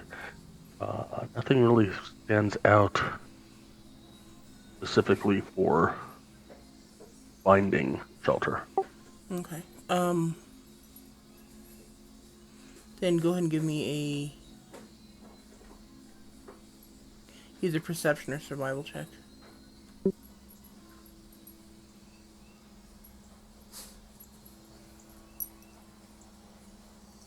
Or both.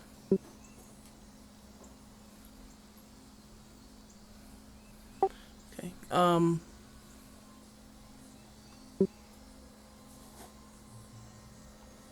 will, of course, touch myself before those. Okay. Um, so you look around for a little bit. You can't seem to find any kind of shelter. So you kind of stop and look at Verheis and Dorinda. A little bit of frustration. So you make shelter. You pick up some branches and some branches that have fallen, obviously, because you would never cut them off a tree. But you pick up some branches from the ground and kind of set them up in a pretty serviceable lean-to that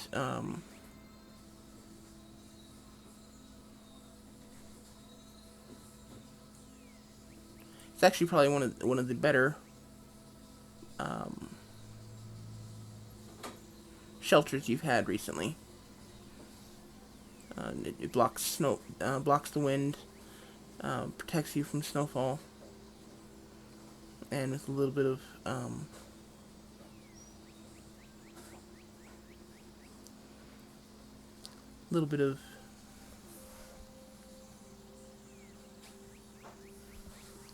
help from your friends, able to make it more than large enough for your small group of party members.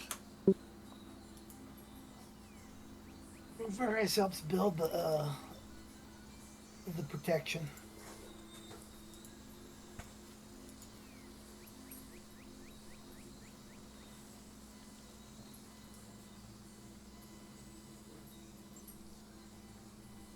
Get the fire going.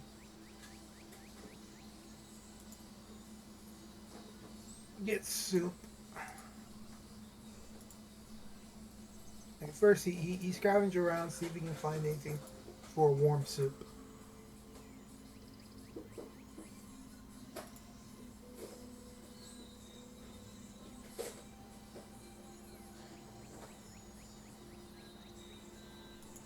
Nope, he's eating rations and water.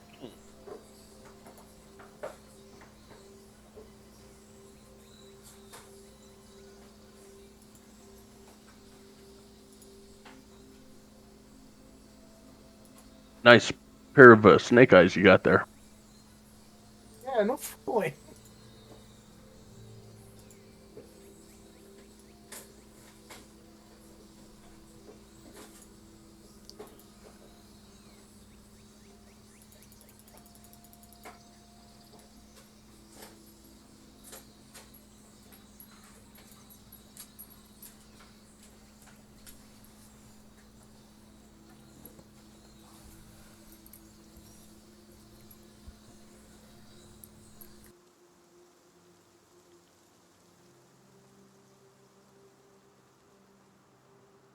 And once he gets all the fire put together, and yeah, he just sips his water, hot water, because he looks gloomy. He says, "I can't find nothing."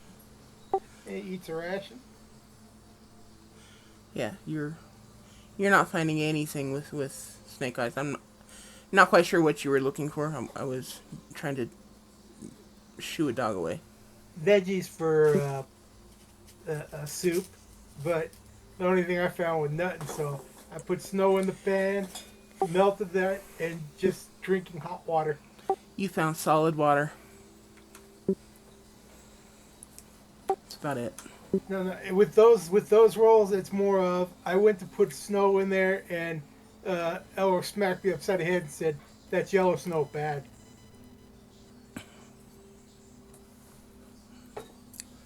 You don't know the difference? Not with that roll. I'm not going there.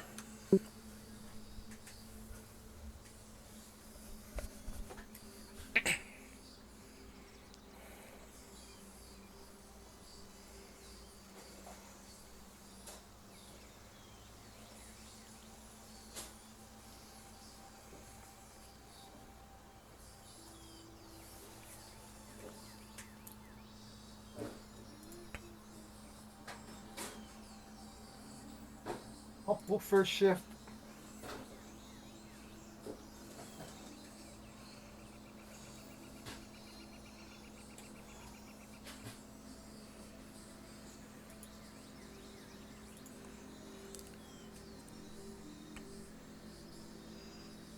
Okay, is there anything you guys want to do during this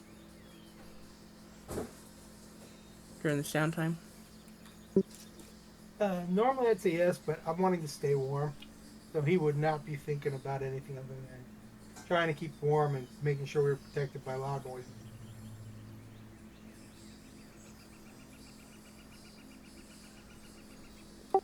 Okay.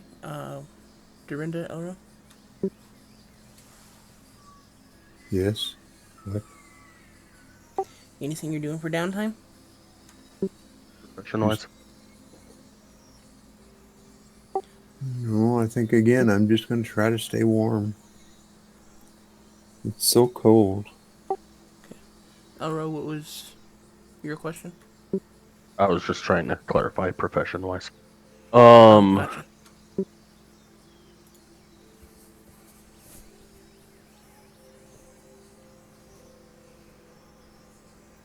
I think I'll do the same, except, kind of sit there.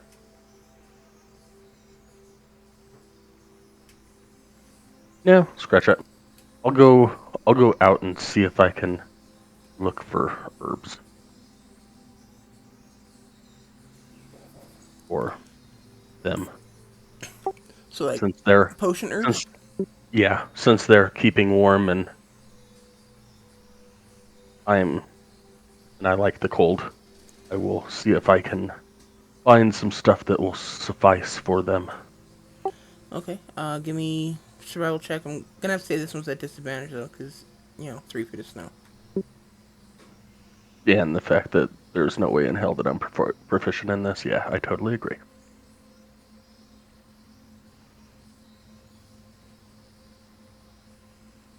15 still isn't terrible. How long are you looking? Probably a couple hours. So 2 hours? Yeah.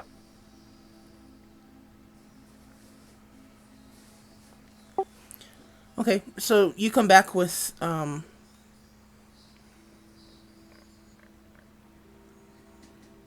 let's call it 3. Enough for 3 potions worth of herbs. I'll come back and go. I find these. Maybe you need? And look over towards Dorinda and Berheis. Thank you, Hand them Elro. out. We can certainly try to make some potions with them. Since Dorinda grabbed them, he gives them to Dorinda.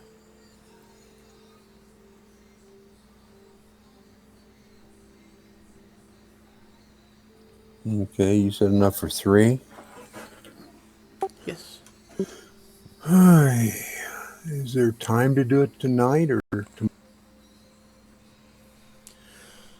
Well, you'd have about 2 hours left, so you could still make some potions tonight if you wanted.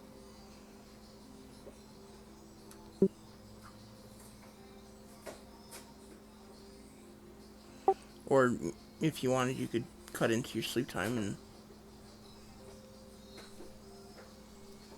make as much as you are capable of before morning.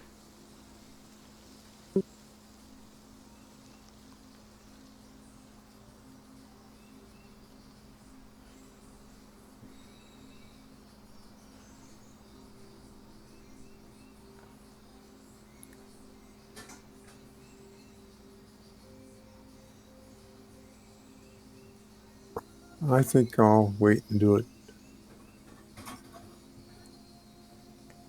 another night because it's already getting late, and uh,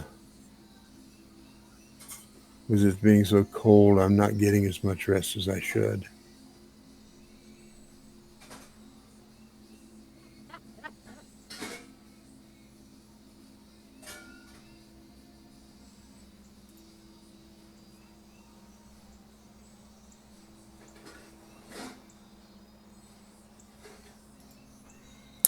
Okay, doke.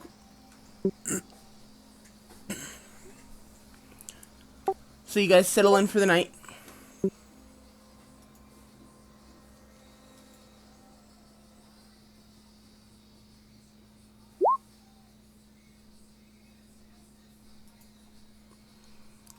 Um, assuming since Verheist is rolling first, he's taking first watch. Yeah, because I normally take first watch, so. And she's already said she's not getting enough sleep, so I'm letting her sleep. Maybe it will help on her rolls. Or staying up. Okay. Um,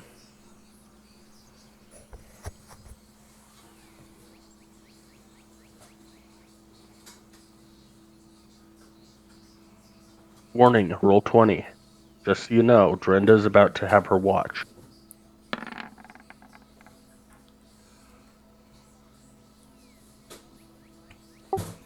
okay. The snow continues falling through the night, though not heavily.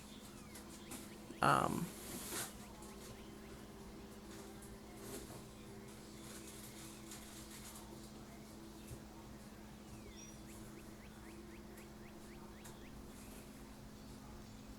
yeah, other than that, it's a quiet night and you find nothing. I mean, with an 11, you're just barely paying attention. You're just kind of winging it for the night.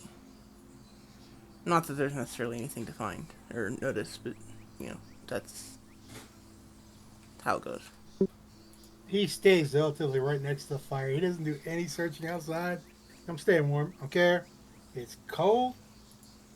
But about the time that he gets up, he's shivering a little bit. He walks over, taps Dorinda, makes sure she's awake, at least to his knowledge, and walks over and taps Elro's feet. Says, "Yeah, I need you to pull a 2-hour shift, just to make sure that you know everything's okay."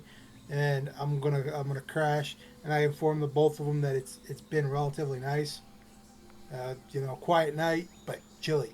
I'm looking at Elra. Okay, good weather, but chilly.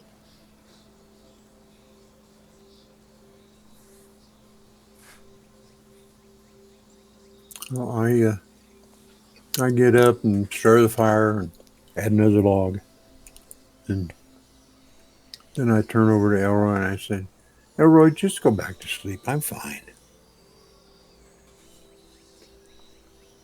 Toothy grin. There's He no just rolls reason. over. Yeah, there's no reason for both of us to be up all night. Elro rolls over. Is that what you said? Yeah, he'll give her a toothy grin and then roll over. Nice.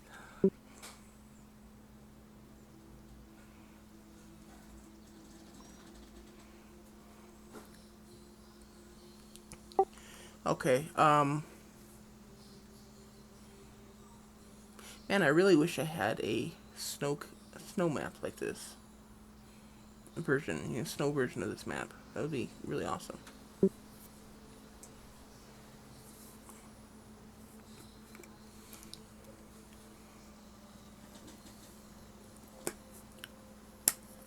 It'd be cool to have 2 different maps, one for winter, one for summer. A lot of the map sets that I have do that. They'll give me, one for one for each of the seasons, including day and night versions. So there's like 16 maps for each map. I sent you all those animations, right? And you can put them all over this map and crash everybody's computers. Yeah, I've noticed my computer doesn't really like those animations all that much. So, like that one in the cave.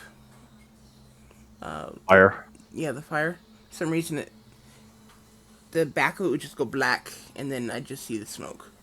So I wouldn't see anything like the fire underneath it. And for like 3 hours one night, I was just staring at it like, what the hell is that supposed to be? And then I did a refresh on my Roll20, and it came back up right. I'm like, oh. And then about 10 minutes later, it crashed again.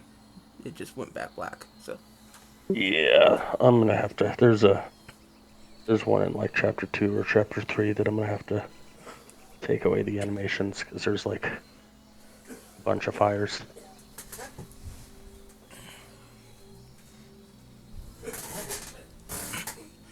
I think they're neat, and I can actually copy them off the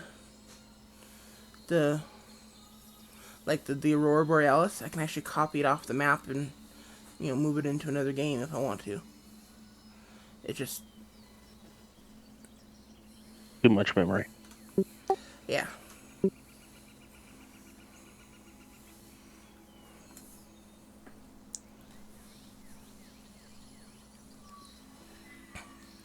Okay, Dorinda, is you take over your shift.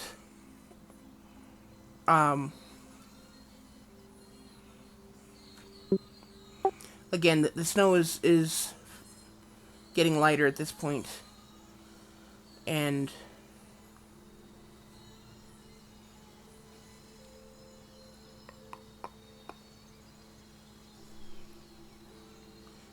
but it is still falling. Sometime about halfway through your shift or through your watch, it's about 2 hours before you wake anyone else up. Um, you're just kind of standing in place, just kind of trying to keep a careful watch. You kind of glance out over to the west, and you can see this just the bare silhouette of this large flying creature, just doing lazy circles about I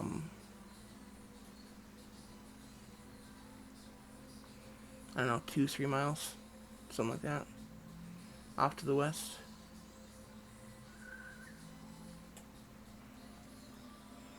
It's just kind of doing lazy circles, just kind of gliding in circles.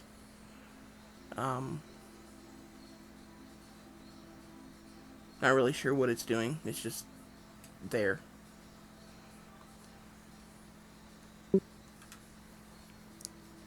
Well, I noticed that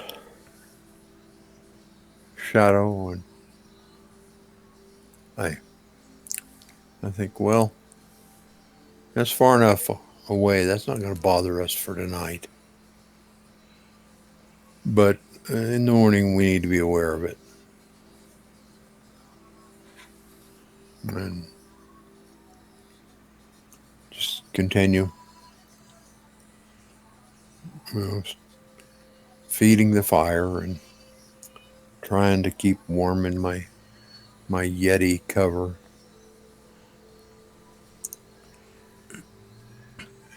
Okay. And that's about it. Thought passes my mind. No wonder the Yeti didn't have any trouble in the snow. They really have a lot of protection here from the cold.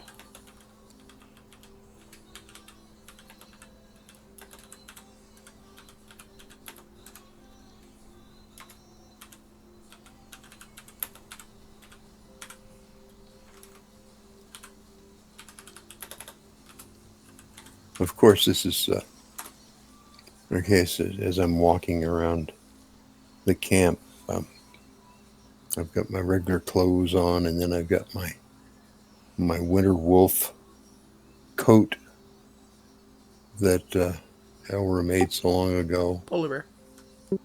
Was it polar bear? Okay, I'm Yes. sorry.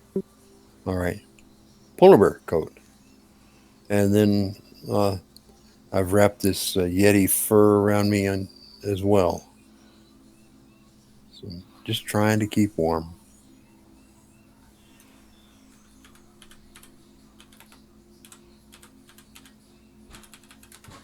I'm not really sure how I would manage to use my hands for the incantations of a spell if I needed to. Maybe that won't be necessary.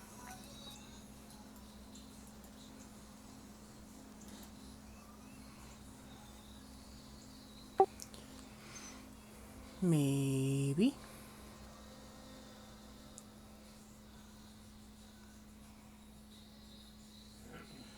The rest of your watch goes uneventfully.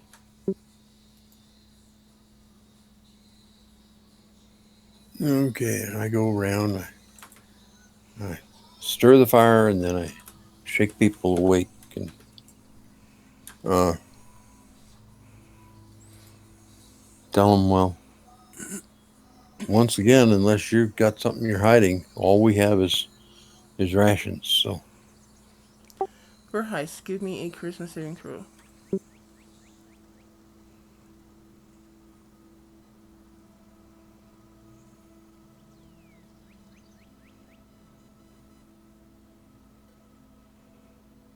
Sorry, I didn't mean to interrupt you during the... that's quite all right. Verheis has charisma. At the moment, It would appear so.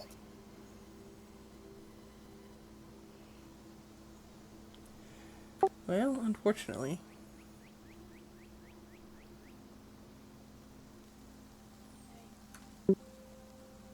don't tell me I get negatives of those. Come on.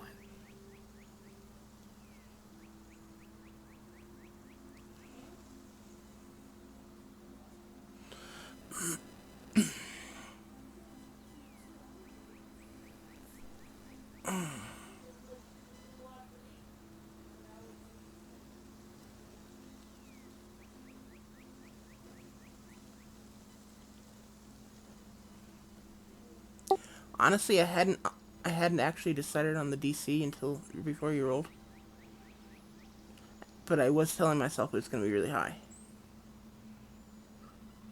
Just debating whether or not it's higher than 21.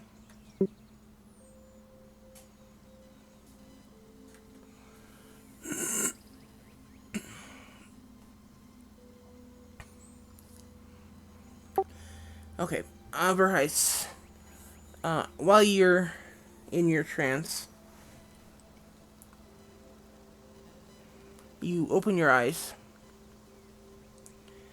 You look around and there's snow everywhere, but you're not cold. Um,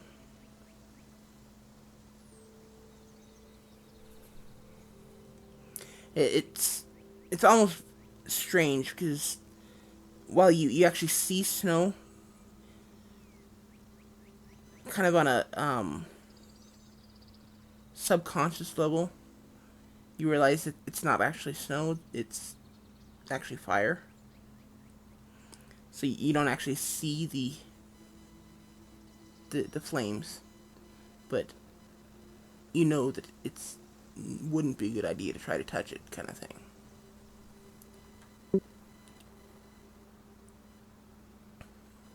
I stay in my posture.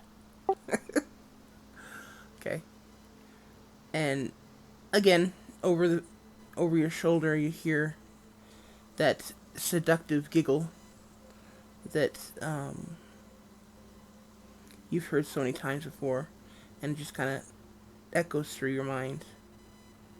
And she says, "I think it's time we come to an agreement."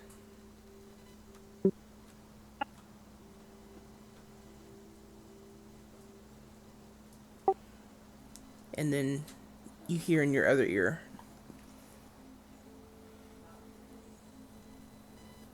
um, "Are you ready to negotiate?"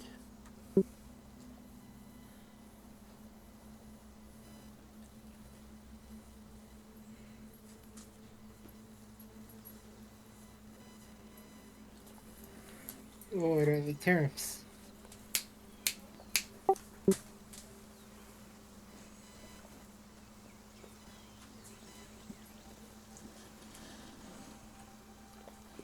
Just a second, I'm being mobbed by dogs.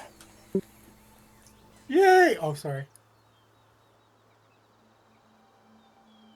Only delaying the inevitable. I know. Hey, if we could get a cure somewhere, it'd be great. Sucks that that druid left us. I know.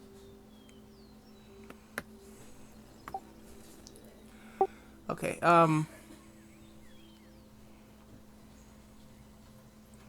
she says,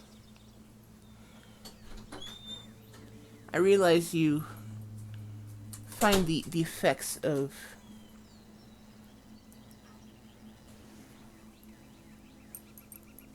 Daisy. I love you. But you put your nose up there again, I'm gonna swat it. I like my nose. Go. I like my nose. Go."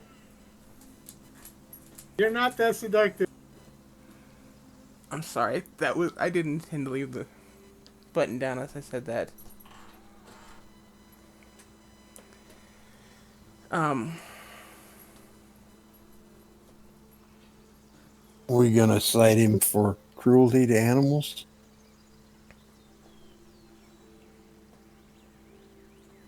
call PETA.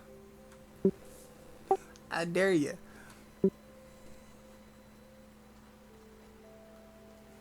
Anyway, she says, um, "I realize the side effects of my presence can be a bit uncomfortable.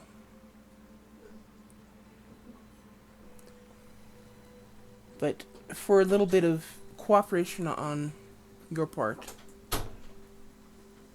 perhaps we can do something to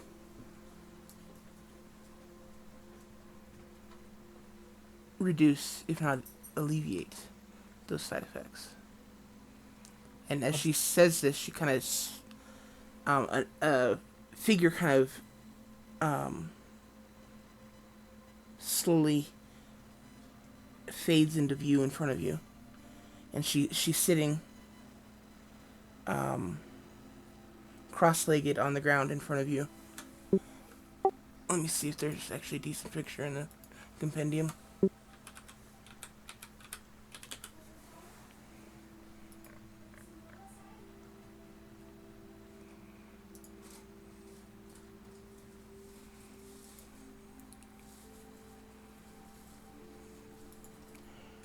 There actually is.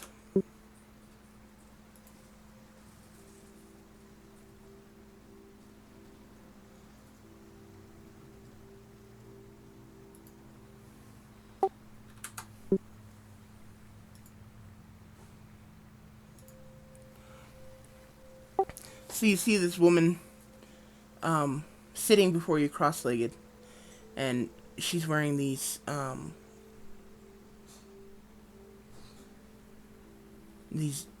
dark red robes trimmed in black, and she's got these blood red wings sprouting from her back that are kind of wrapped around her like a cloak.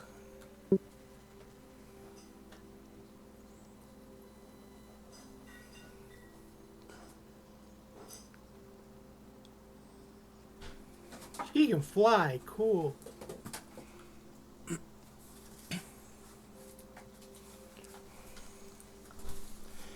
And she's got this long black hair that's kind of shimmering between black and red, and she just watches you, waiting for you to respond.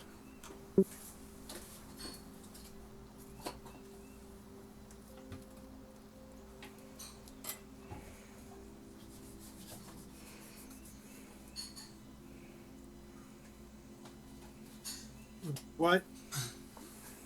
I probably already asked this and I didn't hear it because what from me?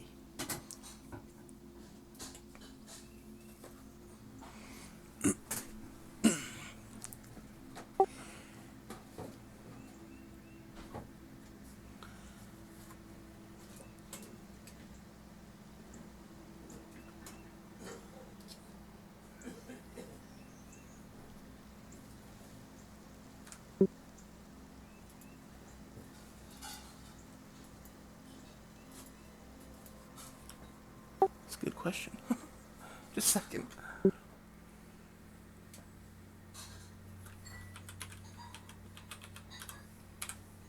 It would help if I had actually looked up this class before I said anything.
I actually need to talk over Heist for a second here, guys. Sorry. I will steal him into another channel.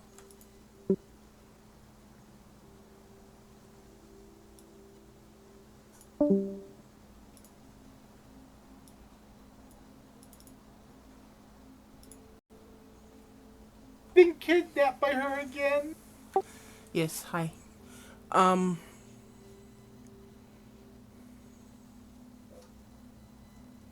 so you had sent me a message some time ago about wanting to dual class or multi-class into a warlock. Yeah. Okay. I'm assuming you want your patron to be the fiend. No. What we were talking about back then, it'll take me a second to look it up. Because from what I understand, it was.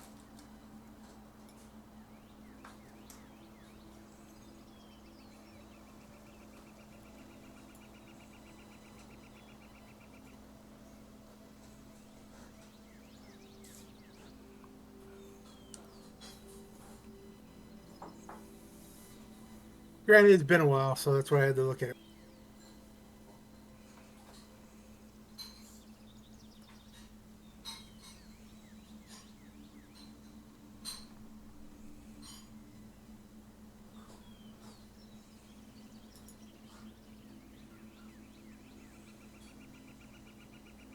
We were discussing Hexblade, is what we were looking at. Hexblade.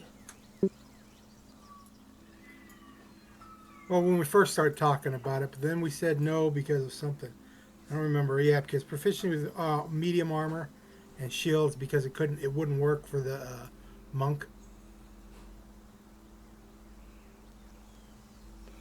Okay, so are you interested in the fiend? Because that's the one I'm thinking makes sense for this situation. Same here, and I've already got it. Doesn't look like I'm going to be able to get rid of it, so I'll play it. I have no problem role playing it.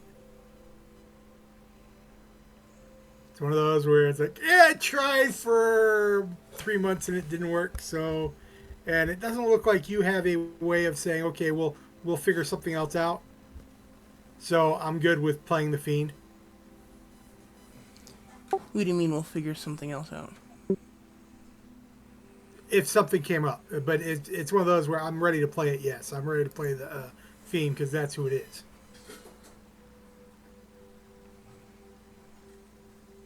There will be no complaints. Well, there will be, but that's just me harassing the DM and myself for saying, "Hey, I want to try this."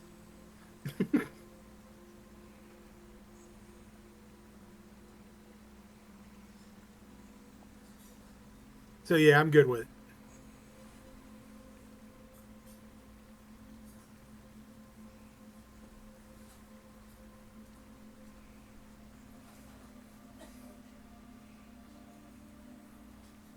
We all start somewhere.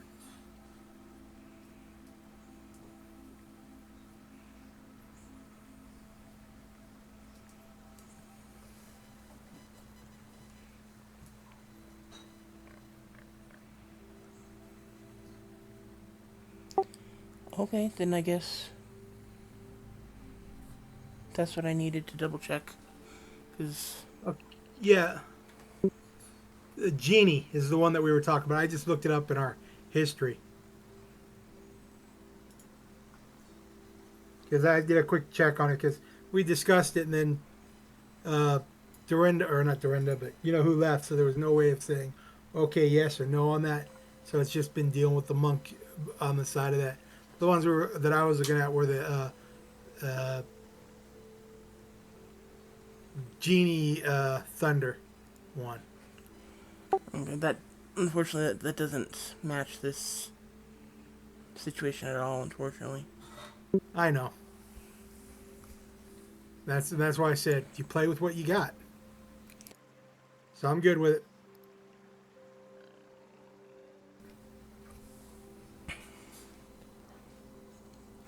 If you'd like to hold off, we can do something else. Come up with some other item that gives you that That's what we originally discussed with you, is the one of the um, this gets me to where I can say yes, I can join, but then somehow I get rid of it, and then but the one of the monk items that I finally pick up converts me. Makes sense.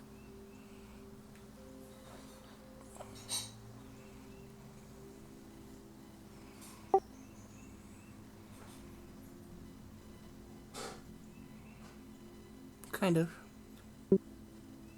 Because before he was too straight laced to say, "Oh no, I'm not going to happen." But that was before he used to be the one to say, "Okay, let him live, let him." Now he's like, kill him all."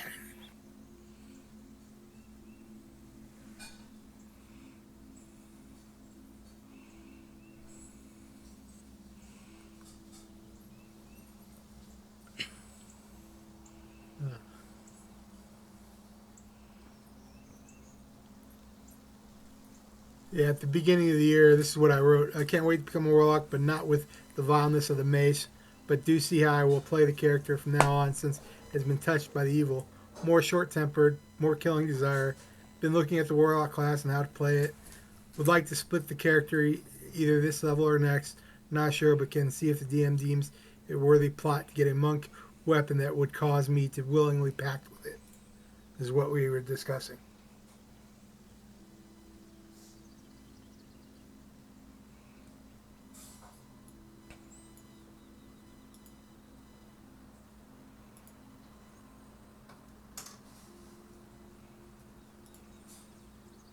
But as I said, if you want to play it this way, we can play it this way. It's not a, you know, I'm good either way. It's how you would like to play.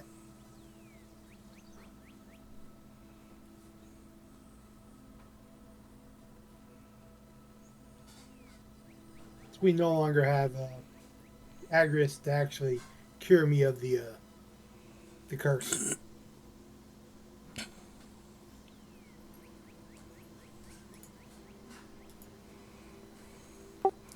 Okay. Um. Then I guess we'll go with that. Go with what? The fiend for now. Okay. We'll see about possibly changing it later, but the the genie just does not make sense with the mace. Sorry. I figured that when I first found out that it was a fiend inside of it. So I'm good with it. If nothing else, it's a good story arc of getting, you know, the genie releasing me from the curse and taking me over, type of thing.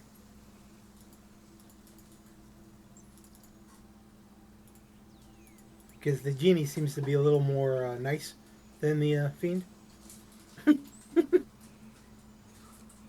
You don't know. Genie could be a dick. Well, yeah, but you know what I'm saying. But yeah, let's play it this way. Nothing else. It gains me a couple levels in Warlock.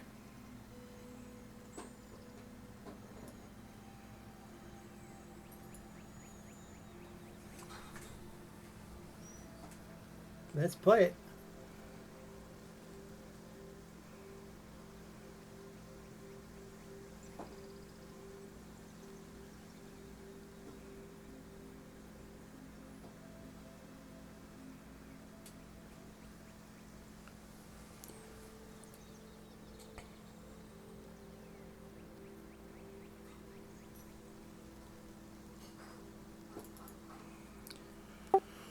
Okay. I guess switch back to the other channel.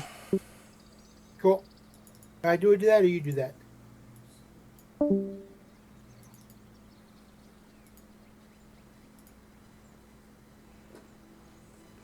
Okay. Can everyone hear us? Sí, señor. Yes.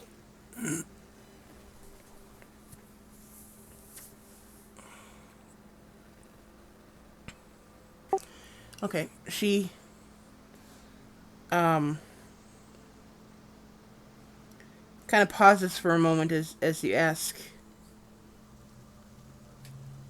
uh what she wants from you, and she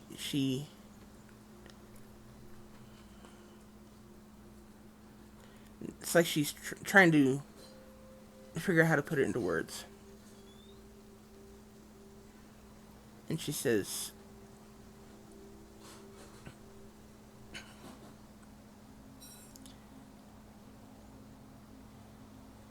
in addition,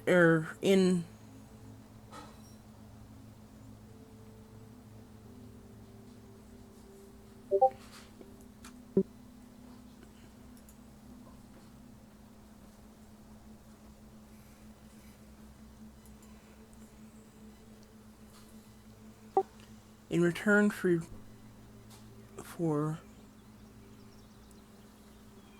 a vow of loyalty to a master,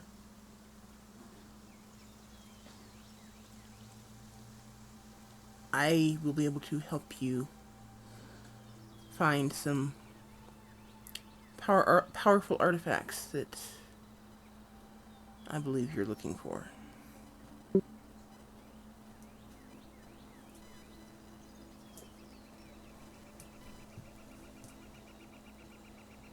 What is the drawback?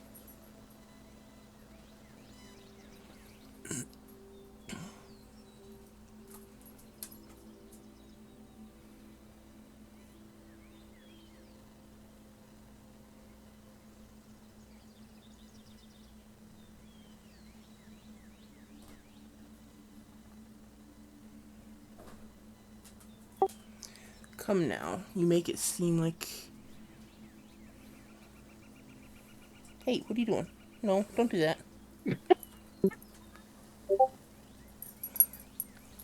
You are a pain in the butt. Go on. Daisy, go. Daisy, go. Shoo. Daisy. Go, shoo. Ay, my dog, I swear.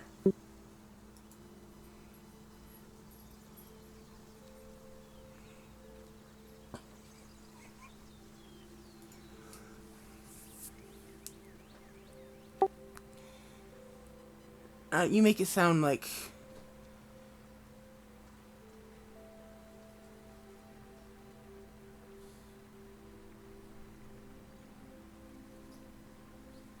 like I have ill intentions.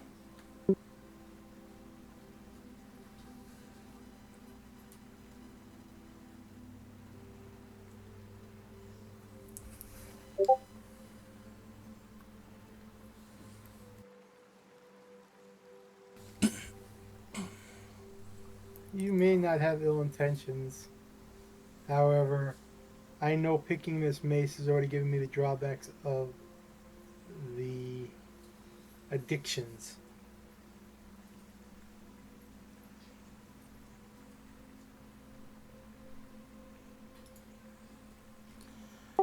Well, I think with your vow of loyalty, I think we can reduce those.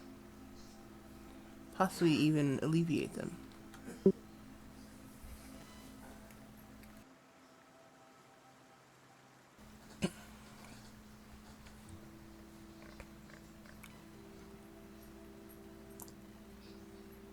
And in the back of his mind, he's thinking about the artifacts of his temple and what his mission is. And he nods. Fine, I give it.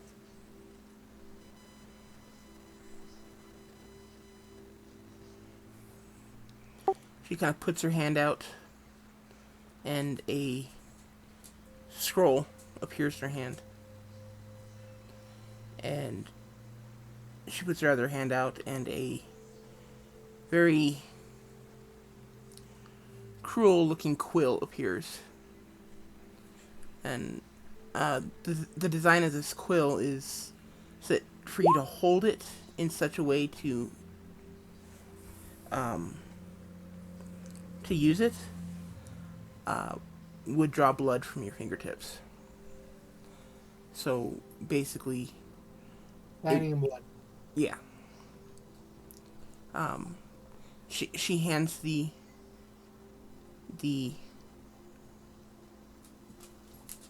scroll over to you and says, Feel free to read it.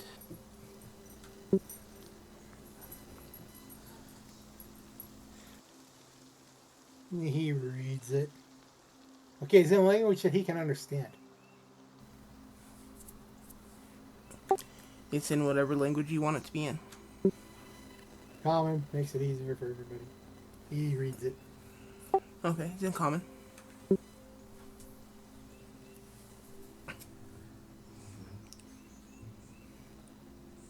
What does it say? Basically, it's a whole lot of legal mumbo jumbo. Give me an intelligence check. Oh, you guys hate me.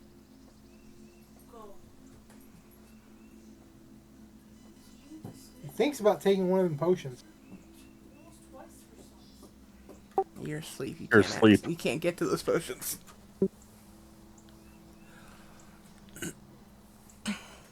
Good thing Okay. he thought about it. You can use, or you can understand the majority of it. I mean, there's some words that are completely over your head and have no meaning to you. But for the most part, you make out that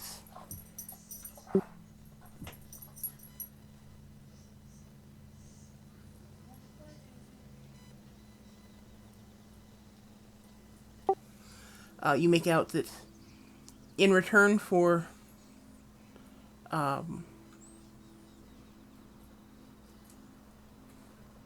the souls of any creatures that you defeat in combat,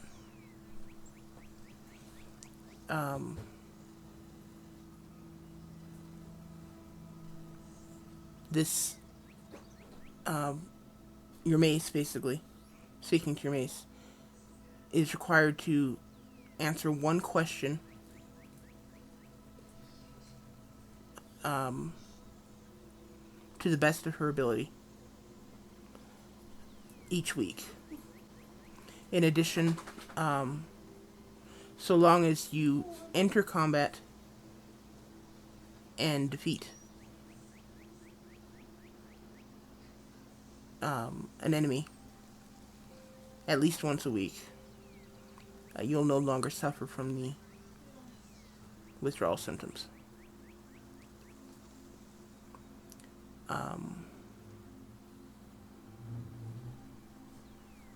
Yeah, that's about it. He puts his finger on, potentially drawing blood, saying, I don't like this, as he signs it. Okay. And as you sign it, and just as you pull your hands or your hand away from it, with your signature complete, the your signature ignites in flame, and the contract slowly burns in front of you. And she just kind of, as it's burning in front of you, she just kind of looks at you, and she takes in a great big breath with this huge smile on her face, and she says, "It's a pleasure doing business with you. I look forward to hearing from you." And you wake up. However,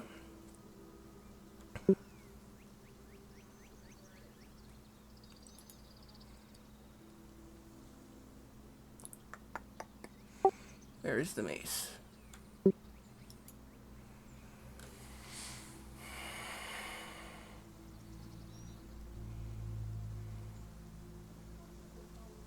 No, the mace is not up there above Black Hills.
let me finish this real quick here.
Ouch, Daisy.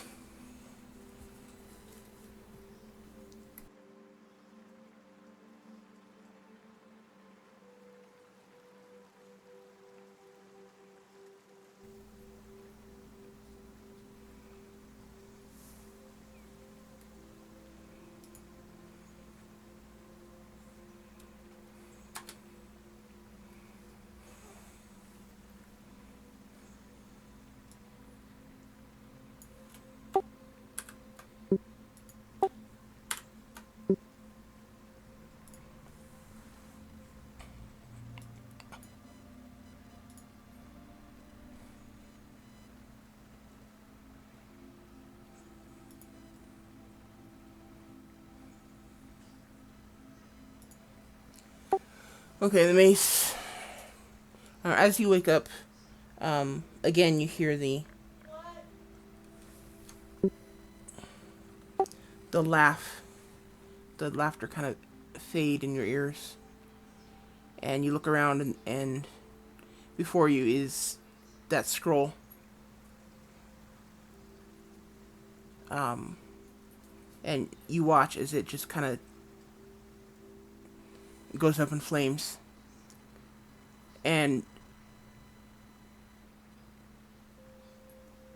you suddenly feel this searing pain in your back. Um, like somebody is using a knife to cut into your back. And it seems to get worse and worse, and after about 2 minutes, maybe, it there's a sudden burst of flame from your back as well. And when all is said and done, you have the contract literally seared into your back, including your signature at the bottom. In addition, as this is happening, you realize that the mace has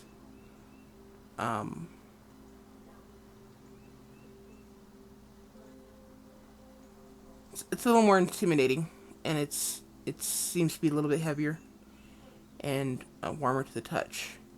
However, the touch of it doesn't seem to be hurting you at all. Um, if you look at the stats there, you'll see that it increased from a +2 to a +3. Um, it also increased the amount of, yeah, the fire damage went from 2d6 to 3d6, and it now also ignores resistance to fire damage. So even if the enemy is resistant to fire damage, it still does full damage. Um, it added a third demon or fiend. I guess in this case, a devil that you can summon, a barbed devil. And you are also now resistant to fire. Oh, nice.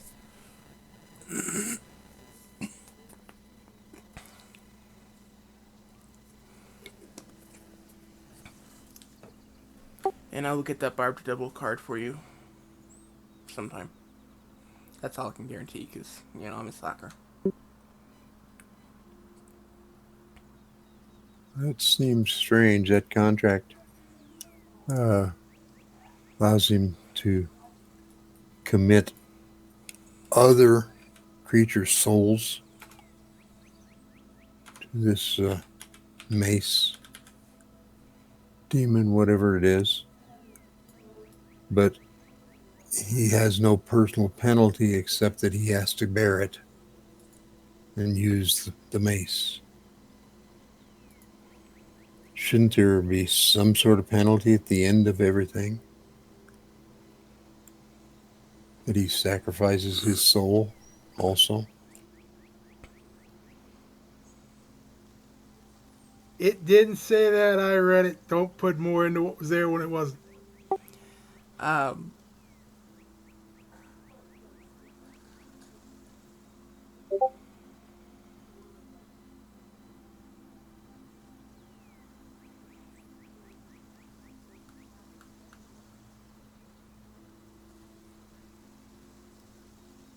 I'm assuming, is this out of character? I'm assuming, Dad, because Yes, certainly.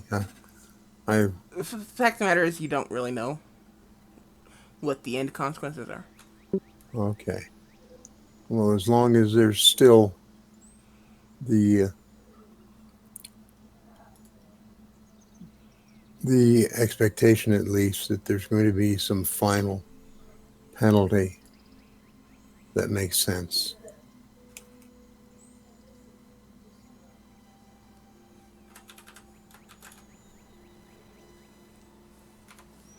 You don't know. I guess, and it's not really my concern.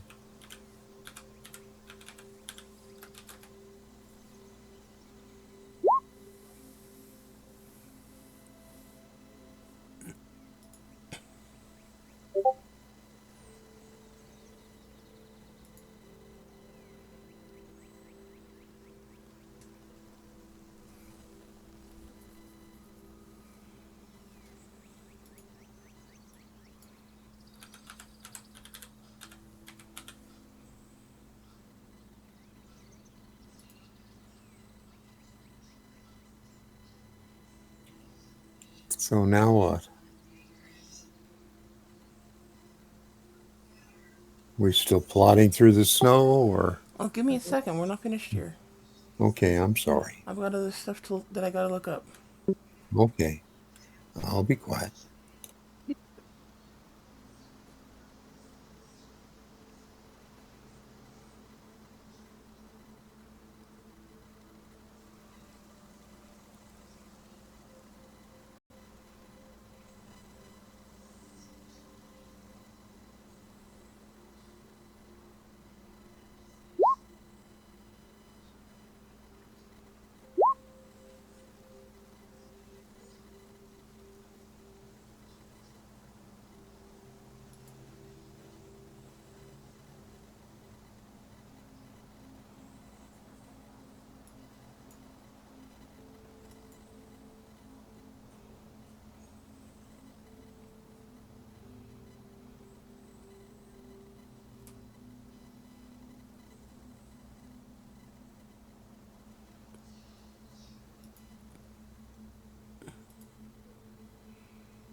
Okay, for the record, the new burnt tattoo on his back is of the contract is infernal.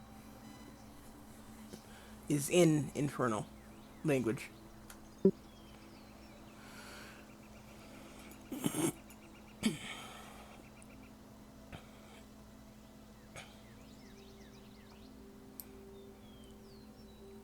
Okay.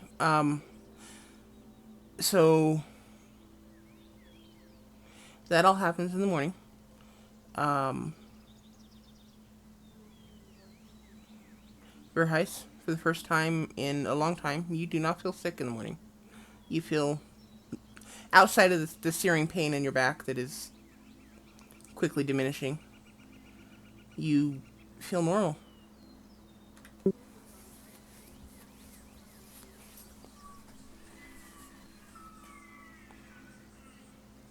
I get up. I feel the burn on the back.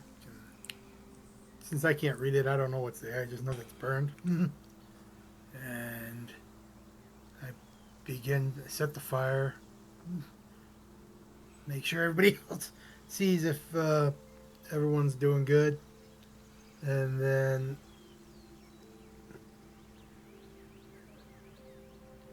begin my day. Not really talkative.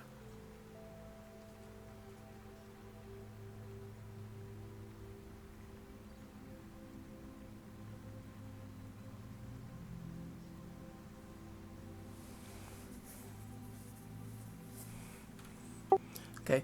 And for the record, Dorinda and Elro, it's impossible for you guys to have missed what happened when he woke up. It was very obvious, and there was um, very obvious fire, both from in front of him and his back. And if he's walking around doing things in camp, the writing is very obvious on his back. It's not hidden at all. Elro's probably standing with his back against a tree, just wide-eyed.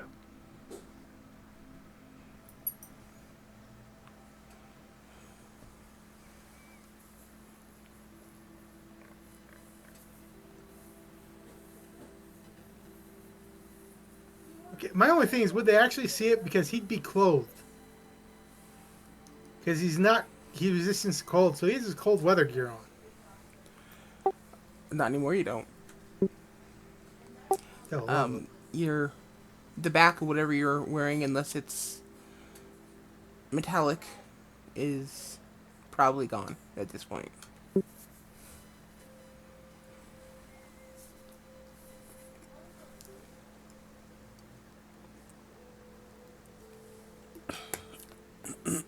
The infernal heat burnt it up. I know, I tried. Leave me alone.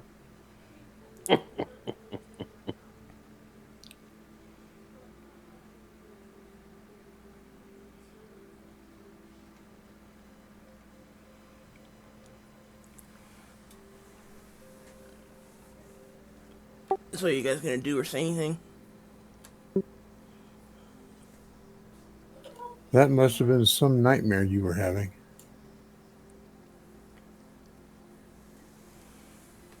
One of the worst I've had so far.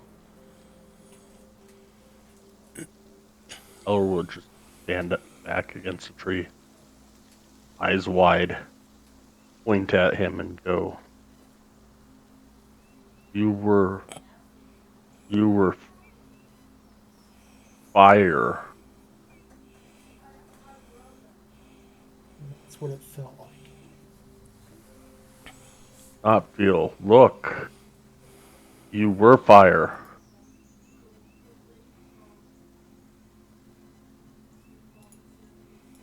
Looking around.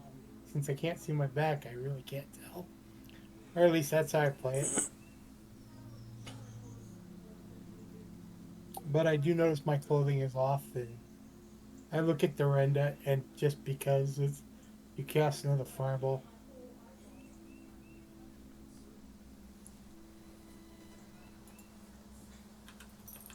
No, I didn't cast a firebolt.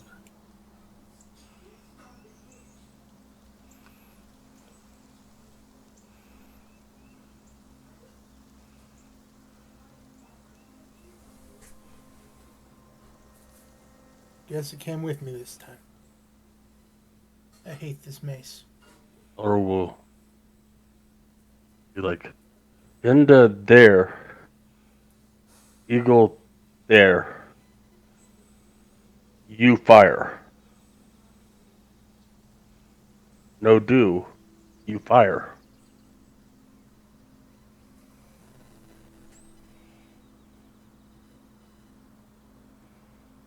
Time will tell. Let's get ready to go.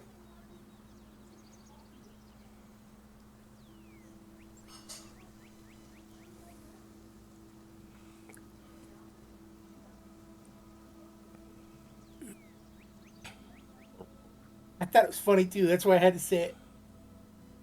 Elro will slowly get his stuff together and pull off his coat and give it to Verheis. Verheis will gladly take it, even though he tries putting it on, and it's more like a big robe than it is a coat.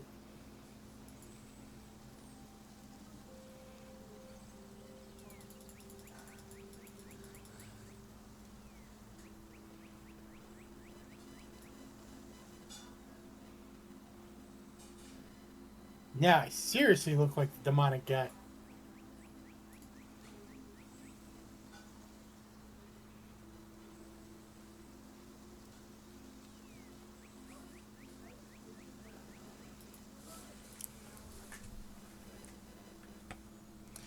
Okay. Do you want to leave it here, or do you guys want to keep going for the next 15 minutes? Well, I've got one more thing I need to do. Okay.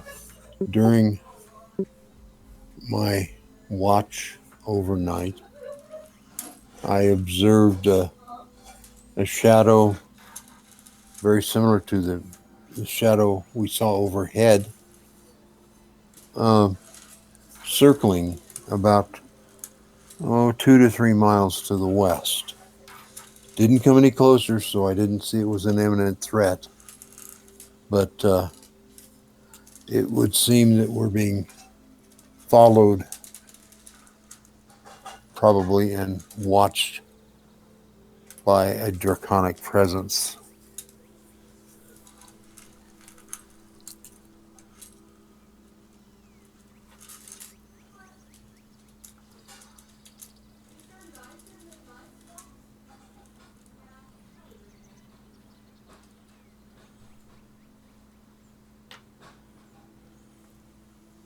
It can't get any worse. Knock on wood.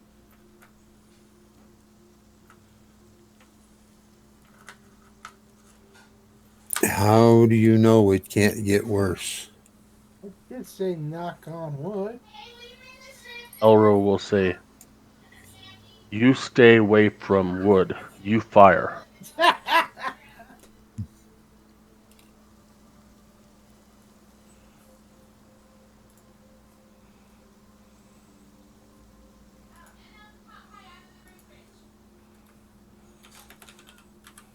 Verheis looks at him and laughs. Just it, now it's one of those where Annie P gives him a thumbs up, laughing. Little bit of tear, but he's laughing.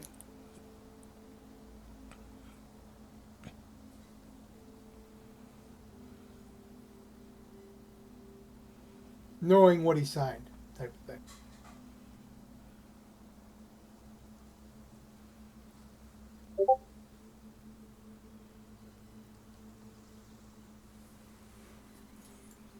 Gets his gear together and he's ready to go for the day.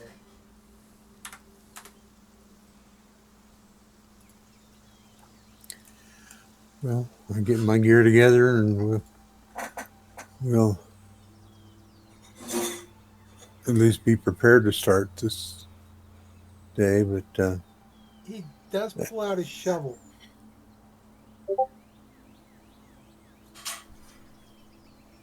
what's the shovel for? Walking in snow might just help him go through it a little easier. It might. Okay. Is Elro going to lead again?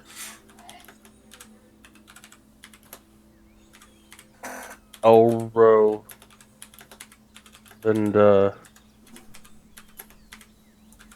fire. He looks at Elro and he turns around and walks in the back. Elro is like scared shitless right now. It's all right, Elro. I'm not going to cast any fire. Not you. He just points at Verheist. Like, Yeah, just like, I know. Well, some things can't be helped. We try to get rid of it. Yeah. Well, you've been a good girl and not going in Grandpa's bed. Thank you. Can you Oh, kind sir. So, as the DM suggested, I think it's time that we call it for the night. But we can start off on our next day's march. That next session. Yep. Incidentally, the snow is about 3.5 feet deep, and it is still falling, but only slightly. Very lightly. It's like flurries type thing. Okay. Okay. Well, so by the time we get back to it next week, it'll be 6 feet deep.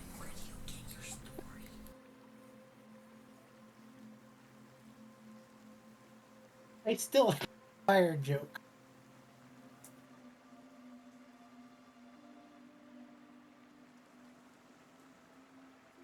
Okay. What Now- was the question? I'm sorry. I was distracted.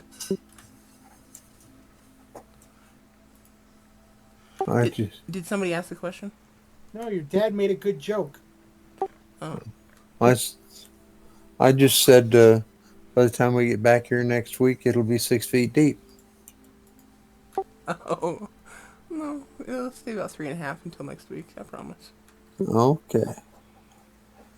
he's talking about 6 feet deep, and Verheist has a shovel. These are not good things.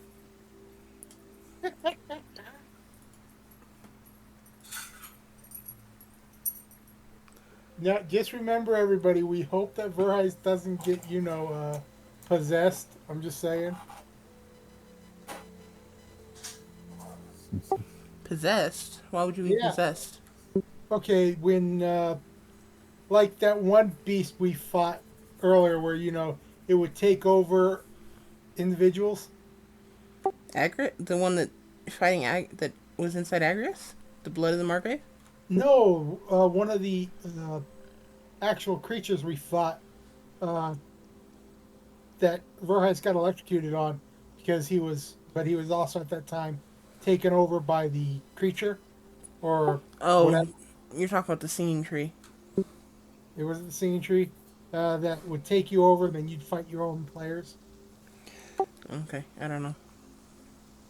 Well, yeah, well, there, it's one of the spells he casts, and he cast it. Verheist lost the roll, so he attacked. He was attacking one of our players.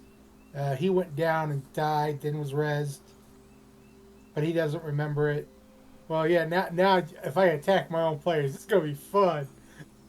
Keep in mind, if you kill somebody with that mace, they cannot be resurrected. I know that. That's why I said bad day when if I'm attacked. Okay. That because then it'd be like, hey, I'm gonna If swing he's at charmed you. and has to kill one of us. Yeah. Good news for me is favored Enemy is humanoids. You start attacking Elro. Elro starts attacking you, and I promise you, his hits were hurt worse. Yeah, we know that. But it's still funny. It's good role playing.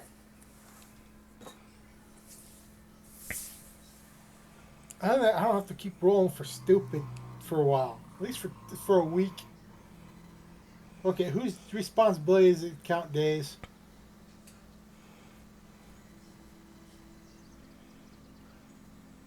I want to say Well, you, since but I you, know that won't work. well, since you brought it up, And I really don't want to say me, but I know that won't work, so I guess it's me. Okay, I'll just make okay. Will I try to keep track of it? Yes, but you have a better chance of being right than me. I will try to keep track. And worst comes to worst, we start going through videos to figure it out. I mean, Okay. they are recorded now. Yeah. Worst comes to worst. Damn, can you throw in a good fight now, please? I only got one more day to go.